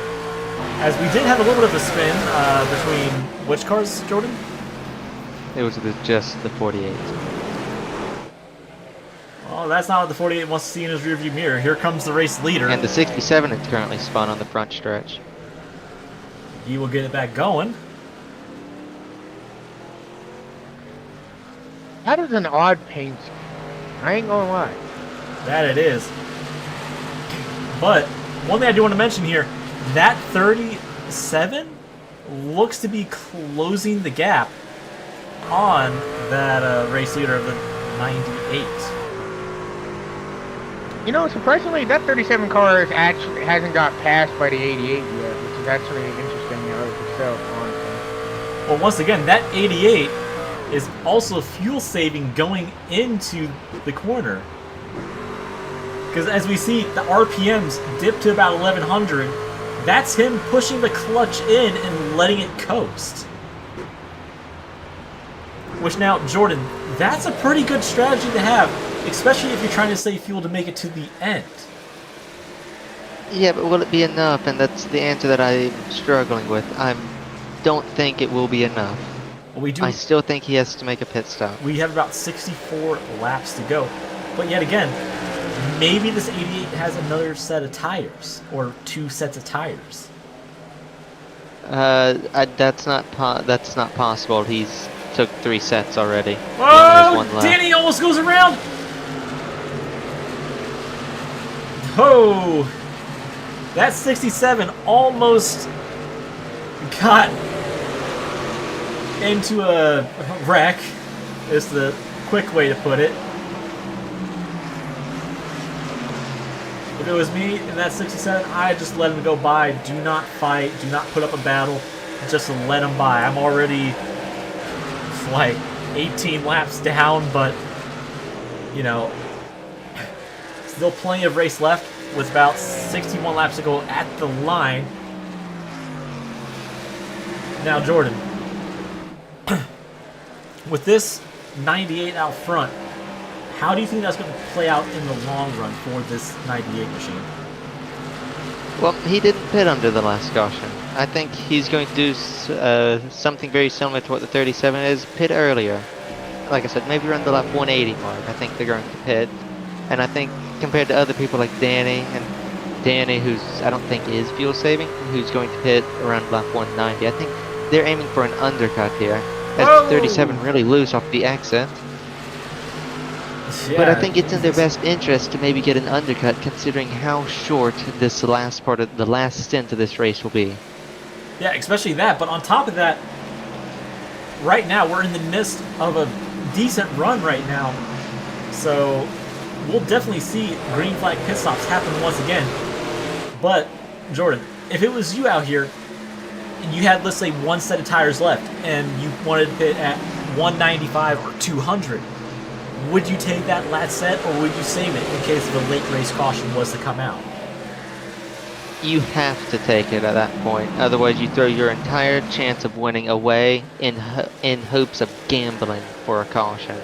You will the best way to go about it is you always do the for certain thing and you try not to gamble on something.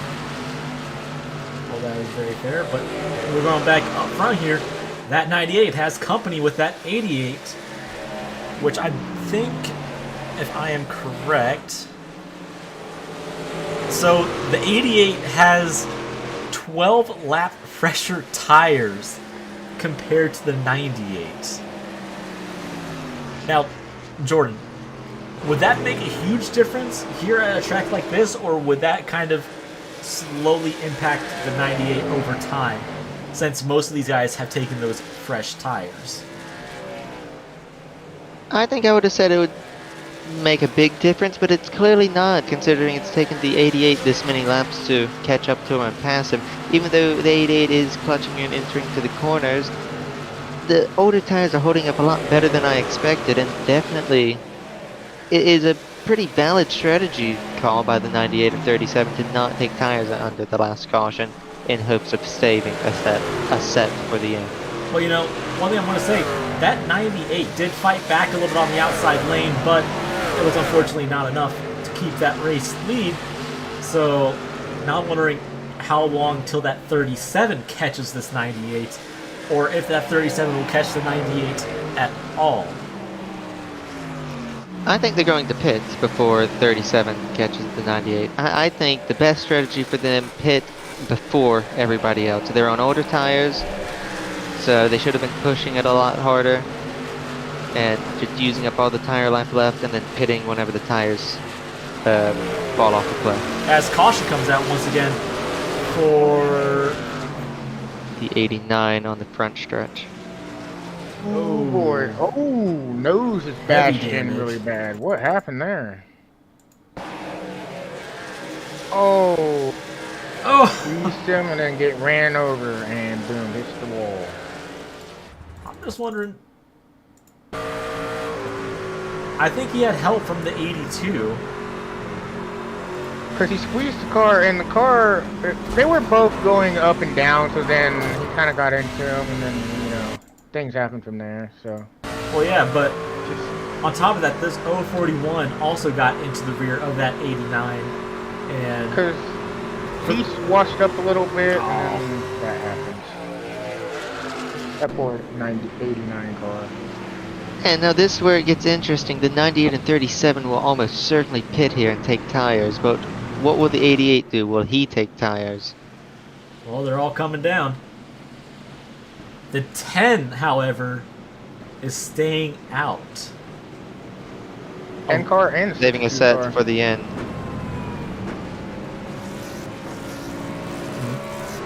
Or maybe... If the 88 takes tires here, he is out of sets.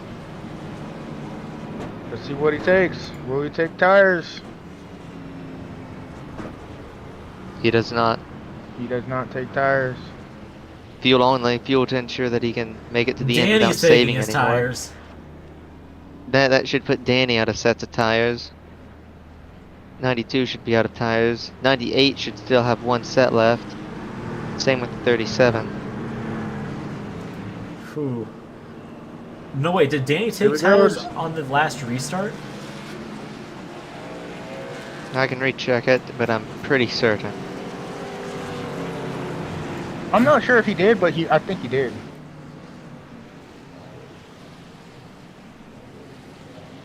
I mean, I would say He did not take tires under the last pit so. stop. He still has one set. He still has one set, yes.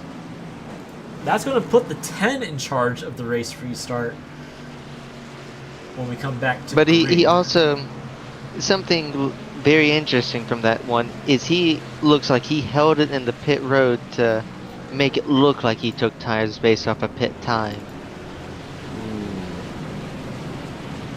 Or no, he's really far behind. He's more far behind than I thought. But that is a strategy that I have used of holding it in pit road longer to make it look like I've taken 4 tires instead of just taking fuel only.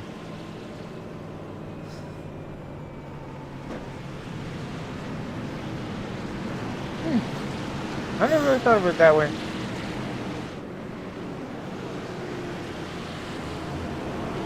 Playing mind games with these people, huh, Jordan?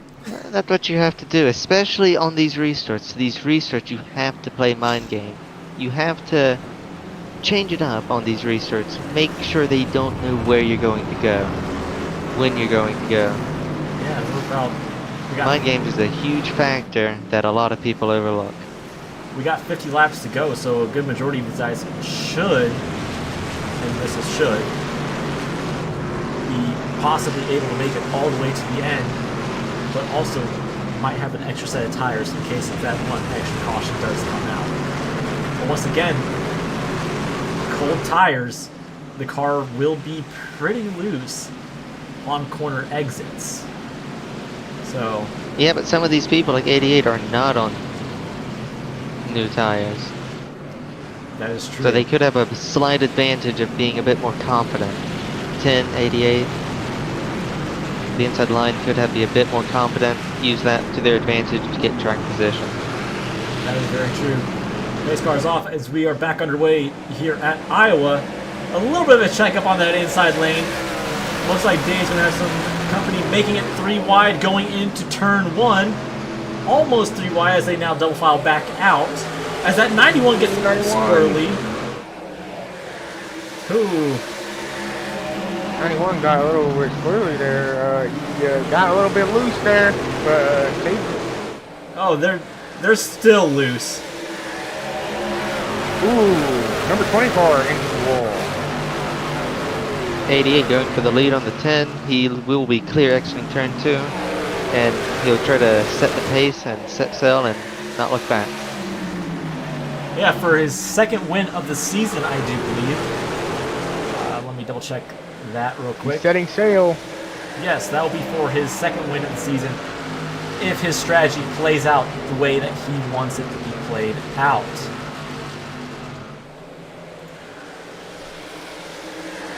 But you know It that could also be that the used tires, the hotter tires that he was on, gives him the confidence that a lot of these people like the 3 and 62 did not have. So maybe they could start being a bit quicker than them the next 10, 15 laps, close down the gap, pass him, and then just control the race from there. well then yet again this 98 also is on fresh tires, I do believe. Yes, he is on fresh tires. So I'm just wondering how well this car is going to be able to hunt down the race leader. As we're going to leave this up here for a little bit to see how much he's closing that gap. So it looks like he's staying around to 0.2 to 0.3. But, no, never mind. He is closing the gap on that 88. Now, Jordan, since that 88 didn't take tires, how much do you think this is going to affect that 88? I mean, it clearly didn't affect the people like 37 and 98 during the last stint, so I don't think it's really going to affect him that much, but it does give the psychological advantage to people like Danny knowing that he is on fresh tires. Maybe he can afford to push the tires a bit more, be a bit more aggressive with the tires, and maybe that confidence will give him the confidence to make moves that maybe he wouldn't if they were on equal tires. Yeah, and you know, that's probably the best thing about this entire thing is when it comes down to tire strategy and or fuel strategy. Those are probably one of the two best things about something like this when you come to asphalt oval racing, is when you gotta save tires and or fuel mileage. Saving tires is a lot better than fuel saving. Fuel saving races are always really difficult. Well, yes, of You course. can employ a lot of different strategies with that. Of course, there's also that. But on top of that, we're at Iowa. It's a short track, and a track like this will eat away at your tires relatively quickly, depending on how much you push your vehicle. So,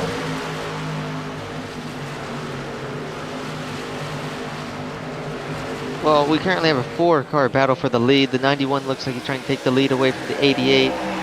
98 in the wings, hoping that they make a mistake and he can just sweep on by. And Danny maybe hoping all three will somehow get in a tangle and will go for the lead. But 88 clearly looks like he's struggling a bit more on the older tires. yeah, and you know, one thing I want to know is now we basically got almost a 7-car battle for the lead, which is not too often you see that here at a short track or intermediate even. But you'll see it more at like a plate track since they're all more bunched up compared to a track like this. 98 looking to the inside of 91. 91 got loose exiting turn 4. 98 sends it to the inside. 91 looks like he'll be able to hold on using the outside line, getting the momentum off of turn 2. You know, that brings up the point of the outside lane from the old Iowa. Perhaps that lane is somewhat back, but just on the lower side of the track. For defending a position, the outside usually is better. You can pinch the person on the inside down a lot more, compromising their exit, maybe even with this setup making them lose. So being car on the outside, you can force the car on the inside down lower into a position that really upsets the car exiting the corner, and kind of just hoping that they just overstep the boundary, get loose, and maybe even self-spec. Yeah, for sure on that part. But one thing I'm noticing, this 3-car is not letting them off easy. So, perhaps Daniel has definitely done something right with his tires, or maybe he's just that much better on tires that age over time.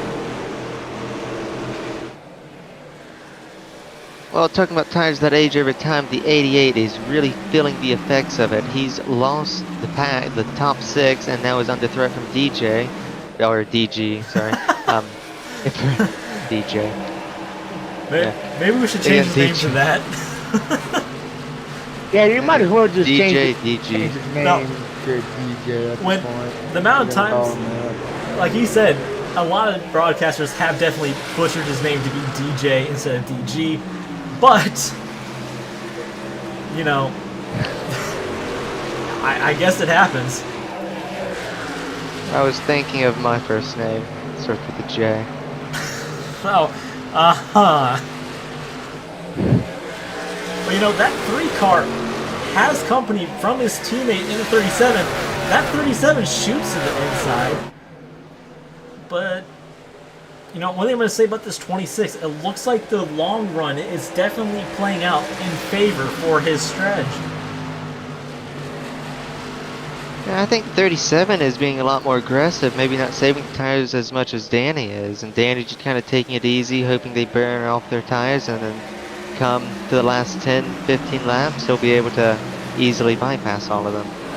On top of that, we're getting closer and closer to the 30 to go mark, and I don't think we have to see any more green flag pit stops. Unless there is one more pit stop in the schedule. as that 37 will take over the second place spot. These drivers would not make another green flag pit stop, but only the drivers who have a set of tires left will make a pit stop if a caution comes out.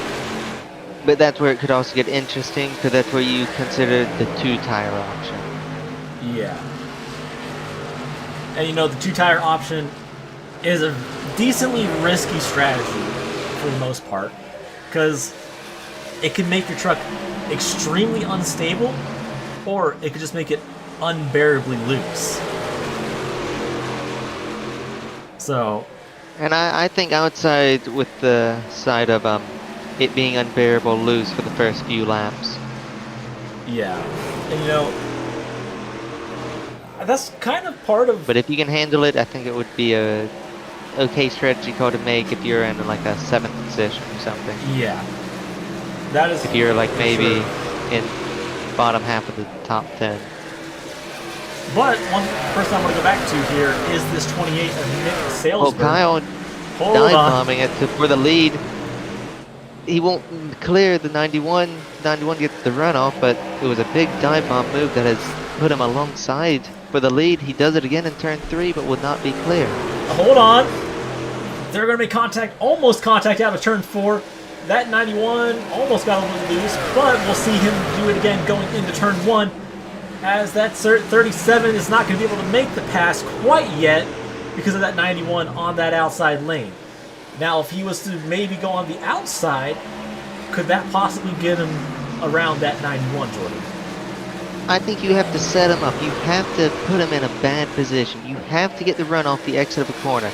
Then you need to absolutely miss a corner, but make sure that you can clear him. Basically a slide jump move to where he'll undercut you, but you'll have control of it. You'll be on the outside for the next corner, can pin him down, and then maybe get the momentum off the exit and clear him that way. Or the other option is you have to door him up the track on the exit of the corner. Don't let him pin you down on the exit.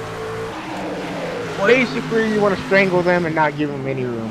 Well, you know, one thing I wanted to say about this 37 is That's the leader's job. we haven't seen this 37 really be that aggressive or dirty, in my opinion, to make a move like that. But yet again, I could be wrong. Well, we're coming to 25 to go. A lot of Oh! racing clean could go out the window. 98 got extremely loose off of turn 4. He must not be happy after that one. He may have just used all of his tires, because now that 26 is on the hunt for the 6th position, as we will be going back up front here to the 37 to see what he can do. 37 just needs to set him up, make sure he can get a good exit on to a corner, and just be alongside to even try a really deep move into a corner. There we go. Maybe on the outside. No, not quite yet. Maybe a crossover at some point. I think he's going to dive bomb him this corner. He's going to try to. There he goes. But whenever he does a slide jump, he needs to clear him. He needs to get to the outside of that 91 to complete this pass. Clean it. We're going to go on board here with Danny Victorious to see how far this 37 is diving in as the 91 gets into the outside wall a little bit there. But it looks like that 37 not going to quite get to that inside of the 91 quite yet. But another thing, Jordan, how much does this affect your tires when you do something like this? Well, I wouldn't. If I'm the 37, you also have to think about it like, look who's behind me. There's a teammate behind me. I can afford to do riskier things, knowing that I have a buffer behind me, not going to pass me, not going to throw an aggressive move. So the 37's probably using up his tires a lot more to try to find a way, because he has a buffer behind who he can trust. That is for sure. But on top of that, we are getting ready to come back to the 20 to go mark this time by. That 92 is a little bit on the attack as well. That 92 has looked to the inside of Daniel, but doesn't seem to have been able to pull it off quite yet. But, you know, another car... Another Sorry, go ahead. You can go ahead. The other car that I want to point out that's also on the hunt is the 28 of Nick Salesburg. He didn't start. He didn't start the race too well, but look where he is now, in the top 5. So As Danny's sending it to the inside of his teammate, 37. What we could see is team play 37 could just let 3 go by without a fight and make Danny just saving this tire is a lot more worth it because he doesn't have to pass 37. 92. 37 still fighting. looks like they might be looking at something on that outside lane a little bit to see if they could get a little bit of a run on that 91, but that 91 is slowly and surely pulling away, but he still has company of that 37. Well, I can assure you the 37 has adopted the strategy of I need to try something different and not do the same thing the 91's doing. If he did the same thing that running the same line that the 91's running, he's never going to win this race. He's starting to explore with lines, starting to run a lot higher than he normally has been. But also, lap cars are now going to become a factor in this battle. So now if I'm Kyle, I'm really hoping one of these lap cars gets into a really unfortunate timing with the leader and just holds him up on the exit, maybe pinches him a bit more than he'd like on the exit, not giving him his line he wants, and just makes the 91 get a bit worse of a run off of the corner. well, you know, it looks like that 91 is going to get past that 70, but will that 70 let the 37 by? Yes, he will. And now here comes the 028. That 028, we've seen him hold his line down low before as they make contact out of turn 2 between the 3 and 70.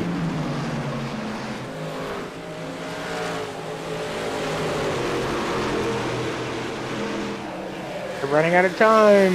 They better hurry up and catch that 91 car. 14 laps to go here at Iowa, but you did not count out these top 5 drivers. They are all practically within a second. I do believe Nick Salesburg, I'm going to double check on this. Yes, they're about a second within each other for the leader. Ooh. Lap cars are definitely getting in the way a little bit for these lead lap cars. That's going to help this 37 out a little bit. But will it be enough? Danny is just sending it now. He's really trying. Look at him go. He's trying his best. That He is. wants to get around the 37 car. Why- He wants to go back to back. Well, that is true. That would be pretty cool for that 3 car to go back to victory lane, but coming to 11 laps to go this time by, I'm not sure if that will be enough.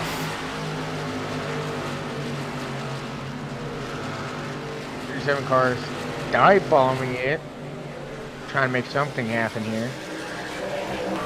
Oh, gets into the wall just a tad. And we kind of see that this 37 seems to have adapted to the bottom line, as we got the 10 to go signal this time.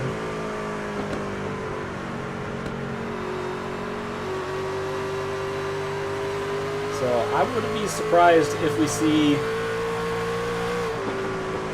maybe this 37 try something a little more aggressive, or perhaps let Danny take a shot at it, as Daniel is going to take a look to the inside of the 37, going towards turn 1, and he will clear the 37, starting to go on the hunt for the race lead.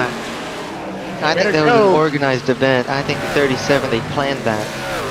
Danny saved his tires a lot better than 37. 37 dive bombing it, hurt the right front, and I think that was organized. That's just teammates working together. That is true. Now, will that pay off? That's the question. But how much did that hurt the 91's tires when that 37 was diving in there trying to get past him? I think the 91 was just taking it easy, just doing enough and not overdoing it.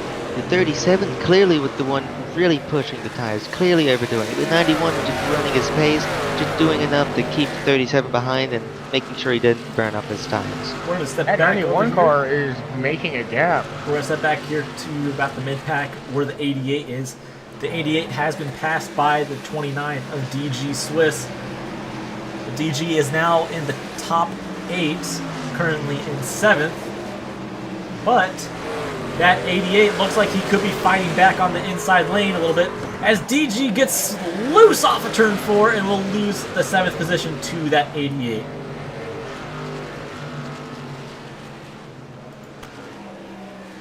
Danny is slowly closing that gap, but I think he's running out of time. Jordan, what do you think? Yeah, I think he's running out of time. Maybe he'll be able to catch him, but I don't think he'll be able to pass him. It takes laps to set up a pass. And that lap time, he was only a 10th quicker. Well, that is true, but on top of that, do you think a bump and run could be possible here coming to the closing laps? It's always possible. It just depends on how you want to be raced in the future. Well, I mean, If you bump and run someone, you probably should expect something very similar to happen back. Caution flag comes out. No. Oh, caution comes out. What happened? I didn't expect a caution to come out, but hey, that changes everything for everybody. Now it's anybody's race at this point, depending on if you have a set of tires or not. As we are waiting to hear what the caution is for, is the 041. Oh, diswrecked? What happened? Not quite sure.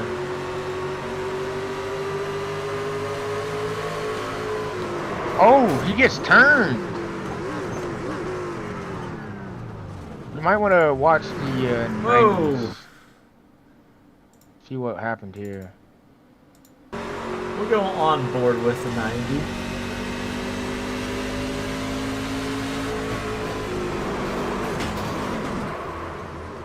Honestly, don't know what happened there, but that was a little weird. But it also I got, think it was just part of the setup getting loose. Iowa, the old surface being a bit less grippy, just upset the truck. It got sideways once, tire started slipping, got hot, and couldn't control it. yeah, that's That's probably what happened there, honestly. I wouldn't go too deep into that, considering. but we I got don't think It was clearly wasn't intentional. intentional, but it came at a really interesting time. It did. yeah, that's Indeed, it gonna definitely change it up as we do have guys coming down pit lane. Danny is going to take a fresh set. Same with that 88, but will it be enough? Danny goes Danny two took tires. 37 took 2 tires. 88 is taking 4 tires. 91 took 4. 92 took 4. Okay. 3 laps remaining. We should go under a green-white checkered here at Iowa. And that's the 3rd race in a row. The race will end under a green-white checkered. Well, Danny will be your leader. Kyle, his teammate, will be outside of him in 2nd. 91 will be 3rd, who was leading before this caution.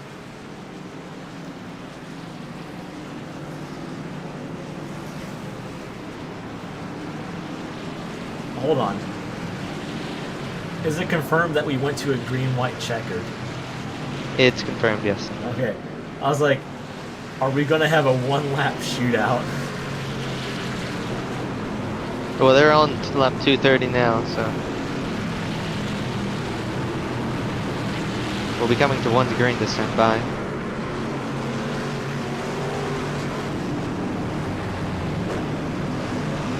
There you go.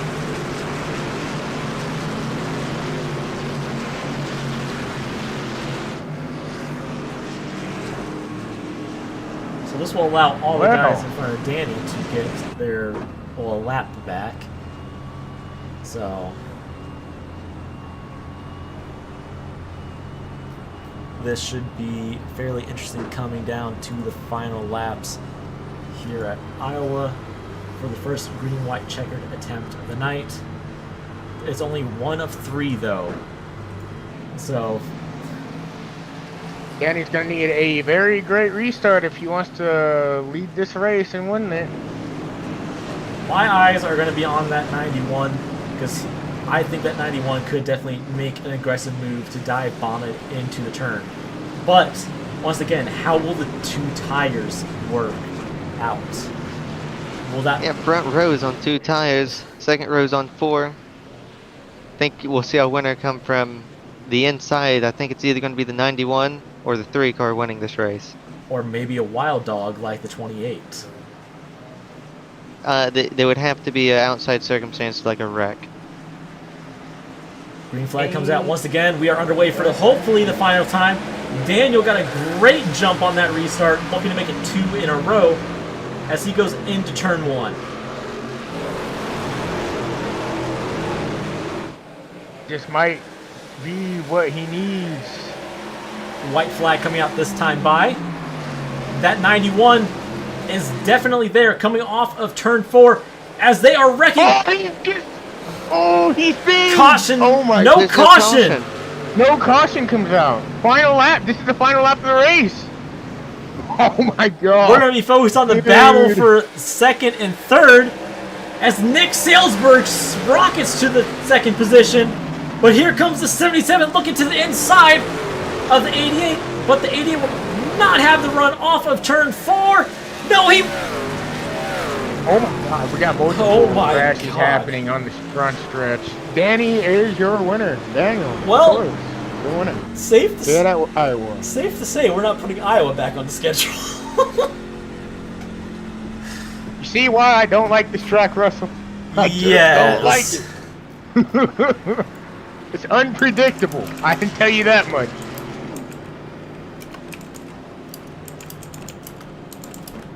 I'd actually prefer Richmond over this. I ain't gonna lie. I just don't like Iowa. Oh well. Well, Back to my back. pick has won tonight, boys. Enjoy that sight. Aha. Well, that was pretty interesting coming back to the white flag. As here comes this... Oh my god, where did he come from? We're going to look back at the final lap. Not quite sure what happened to the 91, but that is... 91 just gets loose. That is just a heartbreak for that 91 coming to the white flag.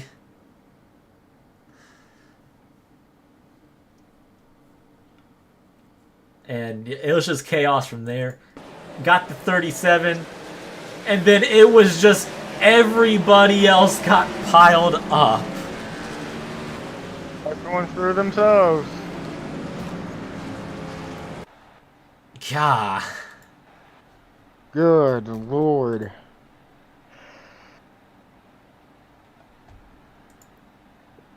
Well, we're going to take a quick little break.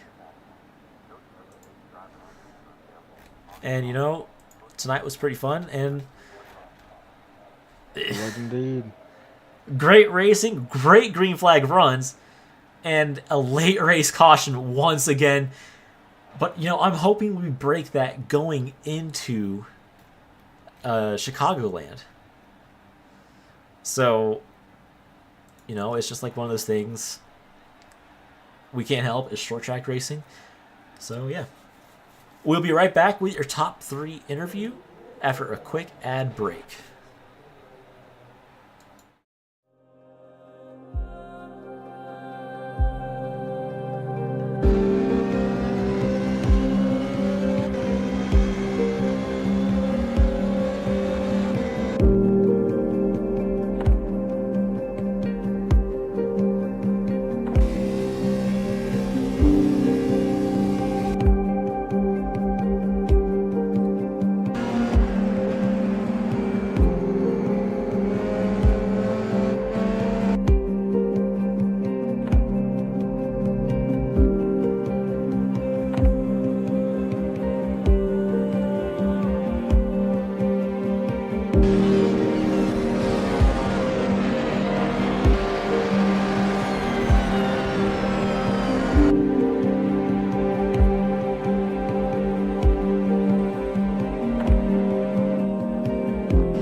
All right, we welcome you back to Iowa Speedway for your top 3 interview. After tonight, this was a pretty dang good race. We'll go ahead and start with our first interview of the night. Finishing in the 3rd position, we have the number 88 of Justin and Zach. I do apologize if I butchered your name once again. Well, you finally got a top 3. Yeah. Just call me Justin A. It's just easier. All right. Well, Russell is known for butchering things. It's okay, guys. hush. It's okay. Everybody does. I don't fault them anyway. Well, after last week, after you got involved in that late race wreck and ended your night, you definitely came back. You were out there for most of the race, and I do believe you did end up leading the most laps here tonight at Iowa. Yeah, the SFR Chevy Silverado was pretty good for the most part. Just got caught up on a wrong timed caution and really set me back in the back there around 9th or 10th. But, it's racing. You're going to have that. Can't fault it for the guys. It's kind of a tough track from going from new asphalt to old asphalt. So that's probably why people were spinning. I know a lot of guys in the tougher leagues do the same. So I don't fault anybody about that. But overall, had a good race. Everybody I raced with raced pretty clean, and I'll take a top 3 any day of the week. Well, and then on top of that, you should be looking pretty good in points after this race, including after we add the bonus points. But other than that, when you would get loose, is it always off when you get onto the old asphalt, or is it just kind of like the mixture of both?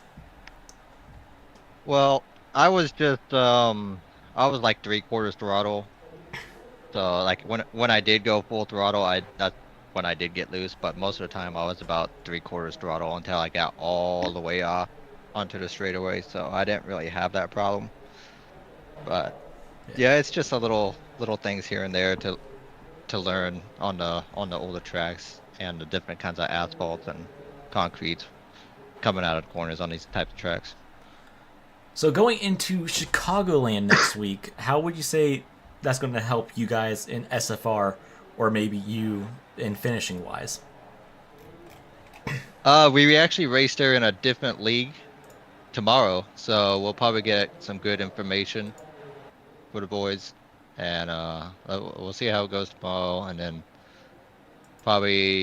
they'll probably be the same date and time probably over here. I don't know, but it should be pretty fun. You can go 4 wide, 3-4 wide pretty easily. And I'm pretty sure it's stable there. Last time I remember, I haven't ran there in a couple months, so it should be fun though. Well, Jordan and Nathan, you guys got anything you want to add on to that? Nope, not really. I don't really got any more questions, considering he did a pretty good job tonight, considering all the things that happened, especially placing 3rd after something. So I don't really got any questions for him, honestly. Jordan? I have no question. All right. Well, before we go here tonight, is there any friends, families, or sponsors you'd like to thank? Shout out to you guys for race control and broadcasting this, and everybody that showed up. I know it was a little bit tough track. Team SFR for bringing me aboard. I'm trying to help them out to learn the tracks and get them up to speed. I think they did decent tonight. So, but we'll get them on board next week too. All right. Well, thanks for coming out here tonight, and hopefully next week we pull you back in for another top 3 interview. Yeah, man. Well, Jordan, time to pull in Nick Salesburg. Where is Nick Salesburg? Here's Nick I Salesman. can't believe he actually finished second. That is actually insane. The man is a legend. He did have that. He did spin. Yes, he did. Finishing second here tonight, the number 28 of Nick Salesberg. Nick, we saw you spin, go from the back to the front, and now you are sitting in the top 3 in second position. How did the track feel to you tonight and all that stuff compared to the good, the bad, and the ugly? The track felt fine. I practiced a lot this week. Got very comfortable with the new configuration. I ran a league race a few years ago in the Cup car here, and I found the worst experience of my life. And I thought I go in this week. I thought I had a chance. Practiced. Figured out I should speed. Unfortunately, I lost talent early in the race, trying to fight for second and like lap 40. But I was able to get through the pack. Got lucky some cautions and pit strategy, and here I am. Well, you did pretty good out there, and when your truck did get loose, how did that feel when you were transferring between the new asphalt and the old asphalt when the truck could get a little squirrely in those departments? It's pretty heartbreaking. That's something I've been dealing with all during practice and trying to be careful of. Fortunately, I did that. I screwed my qualifying lap up twice on that. But I was able to, once I did something like lap 40, I was able to just kind of ease up a little bit, and then I had the second place. Oh, that's fair. And you know, we saw you up front during practice, and on top of that, during warm up, you were the fastest car on the track, and then you ended up second place. Is there anything that you would like to add, Nathan or Jordan? No, not really. That was pretty impressive. You went from last to second, so I wouldn't say you lost any talent at all. Just saying. What about you, Jordan? I appreciate that. I have no questions. Okay, would you like to make a statement on the photo finish you had between you and Nick a few years ago? I'm pretty sure there's a replay of it. All right. Well, before we let you go here tonight, Nick, is there any friends, family, sponsors you'd like to thank here tonight? I'd like to thank my family who watched, and I'd like to thank Miller Lite for my new car. All right. Well, we'll see you next week at Chicagoland, and hopefully we pull you back in. All right, thank you. Well, tonight has been quite interesting, and now on to the race winner. Hello, hello. Danny. Stop winning, bro, please. I'm kidding. Okay. Keep winning. No, we can't compare him to Mason Orndorff, okay? 2 wins in a row, which I do believe that is going to put you in the points lead now. I would hope so. How was your race tonight on Iowa compared to anywhere else, like, for looseness at least, for going from new asphalt to old asphalt to roughness? Oh. The looseness, that was tough to manage. It almost caught me out a couple times, especially on that last restart, where with my only right sides. Well, No, it was tough to manage. and we saw that you also did manage to break away with the race lead early in the race until the 88 of Justin came back and got around you. How did he manage to do that? Like, come on, man. You know, no, it was early in the race, and I saw he had a lot of pace, just sort of catching me slowly, and so I thought, it's early, I'm not gonna fight him too much, and yeah, he ended up having a lot of pace on that long run. Yeah. But, you know, going into Chicagoland next week, Are you excited to get to the 1.5 miles finally? I'm pretty excited. I've always liked Chicagoland. I think it's going to be a fun race. Well, I'm sure it probably is, honestly. that is true. Jordan, Nathan, you guys want to add anything? Except keep winning, please. You know what? That's all I gotta say. I'll try. Get on Mason Orndorff's level. Well, he only Look has forward 5 more to it. go. Definitely doable. And my question is, what was your thought process to save that set of tires for the end, and then to take 2 tires for the restart, or the green-white checkered at the end? You know, I thought to save my tires to the end, but I've got to give credit to Kyle. He made that call to take 2. And it ended up paying off very well. All right. So I got to thank him for that. Well, before you go here tonight, is there any friends, families, or sponsors you'd like to thank? No, as I just said, I'd like to thank the team, Kyle and Cody, for that race. It was a good strategy, and yeah. All right. Well, thanks for coming out here tonight, and hopefully we'll pull you back in next week at Chicagoland. Hopefully. Thank you. Well, after tonight, this was a pretty decent race.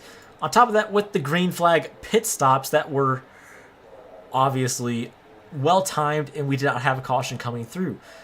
Now, going into Chicagoland next week, guys, what do you think is going to happen over there compared to Iowa tonight? Well, I think we might see a lot more people. I think it's going to be a lot closer racing. 1.5 mile, these trucks. I think Draft could play a bigger factor. Might see a bigger pack.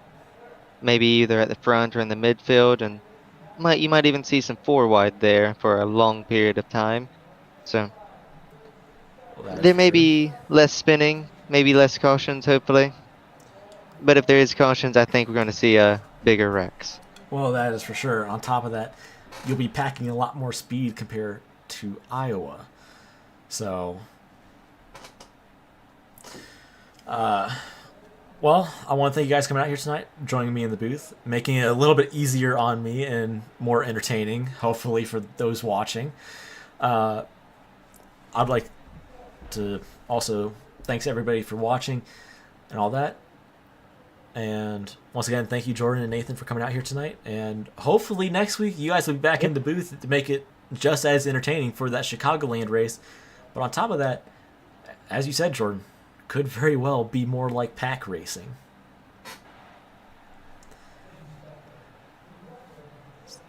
So we'll see you guys next week at Chicagoland for 133 laps, 200 miles to continue into round 4 of